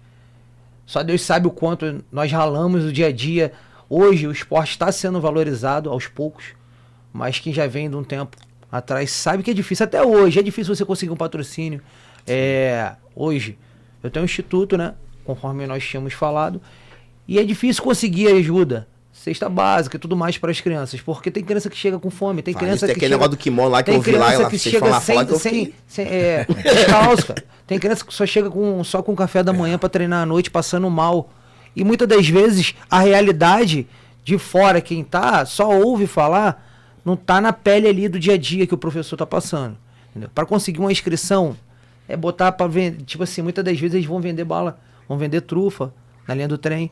Tá entendendo? Na estação, no caso. Sim. E justamente, você atleta sabe disso, sim, que é difícil. Principalmente para quem é um líder de equipe. A Turquinha ela se tornou uma equipe ao decorrer do tempo. Por quê? Era um instituto, né? Um projeto social que foi aproveitando os atletas e tudo mais, graças a Deus. Deus foi nos honrando e está nos honrando a cada dia mais, aos poucos, no tempo dele. Sim. Eu não posso ultrapassar o tempo de Deus. O tempo de Deus não é o meu tempo. Então, muitas das vezes, temos que esperar e chegar a hora certa. E, por conta disso, os atletas têm lutado, têm crescido, com a presença, né, e com a ajuda do pastor Anderson Bravo, que me ajuda muito. Não preciso, né, contar aqui algumas coisas na faixa preta, tá bom. mais... Confesso a vocês que Deus é extraordinário, cara. Deus faz coisas na nossa vida, mas temos que esperar o tempo de Deus. Eu penso assim, entendeu? Pra mim, eu acho que na vida do ser humano, todo mundo tem o seu tempo. Amém, tá? amém. Cara, eu tô muito feliz de ter vocês aqui. Você que tá assistindo o Conta Aqui, eu carrego o princípio básico da minha vida, que é o livro sagrado, que é a Bíblia. E a Bíblia me ensinou duas coisas, das muitas que ela me ensinou, que eu quero deixar aqui agora, nesta mesa. Respeitar histórias e acreditar em pessoas. Eu respeito a história de vocês e por isso os trouxe aqui. E acredito em você. Amém. Porque eu tenho certeza que não existe ninguém que Deus não possa fazer uma história linda. Com certeza. Eu estou aqui hoje... Brincadeiras à parte, entendo e compreendo que não é uma faixa preta na minha cintura que vai me transformar num faixa preta. Eu sempre brinco isso com os amigos. Quer faixa preta, vai na loja, compra uma e amarra. Pô. O problema é ter uma faixa preta. Só comprar, né? É só ir lá e comprar. A questão é o conhecimento, né? O Matusalém, uma vez, eu fiz uma postagem de um vídeo sobre o Davi e ele me ligou. Pastor, eu nunca tinha visto ninguém falar sobre o Davi dessa forma. E o Davi, ele é aquele cara que literalmente ele constrói a sua história no anonimato. Ele constrói a sua história matando leão, matando urso, cuidando de ovelhas que não são dele, sendo menosprezado pelos irmãos. E quando ele se manifesta publicamente, que todos possam ver Davi o dia que ele derruba o Golias, aquele Davi já tinha uma história. Então, às vezes, a gente está diante de pessoas que a gente só tá vendo ali. O Carlão Barreto da televisão. O Carlão Barreto, lutador. O Januí, faixa preta. Mas existe o nosso tempo de anonimato. Que ninguém vê, mas que a gente sabe que viveu. E eu respeito muito isso. Então eu tô muito feliz de ter vocês aqui. Obrigado. Que Deus abençoe vocês. Obrigado a esse estúdio maravilhoso, que eu nunca sei falar o nome. Qual é o nome do estúdio? Didático Tech. Didático Tech, meu amigo Bruno. Tech. Aí, né? O Carlão fala bem pra caramba, né? O Carlão fala bonito. Gente, Deus abençoe vocês. Até o próximo Conta Aqui. Valeu. Deus abençoe. E foi. Boa.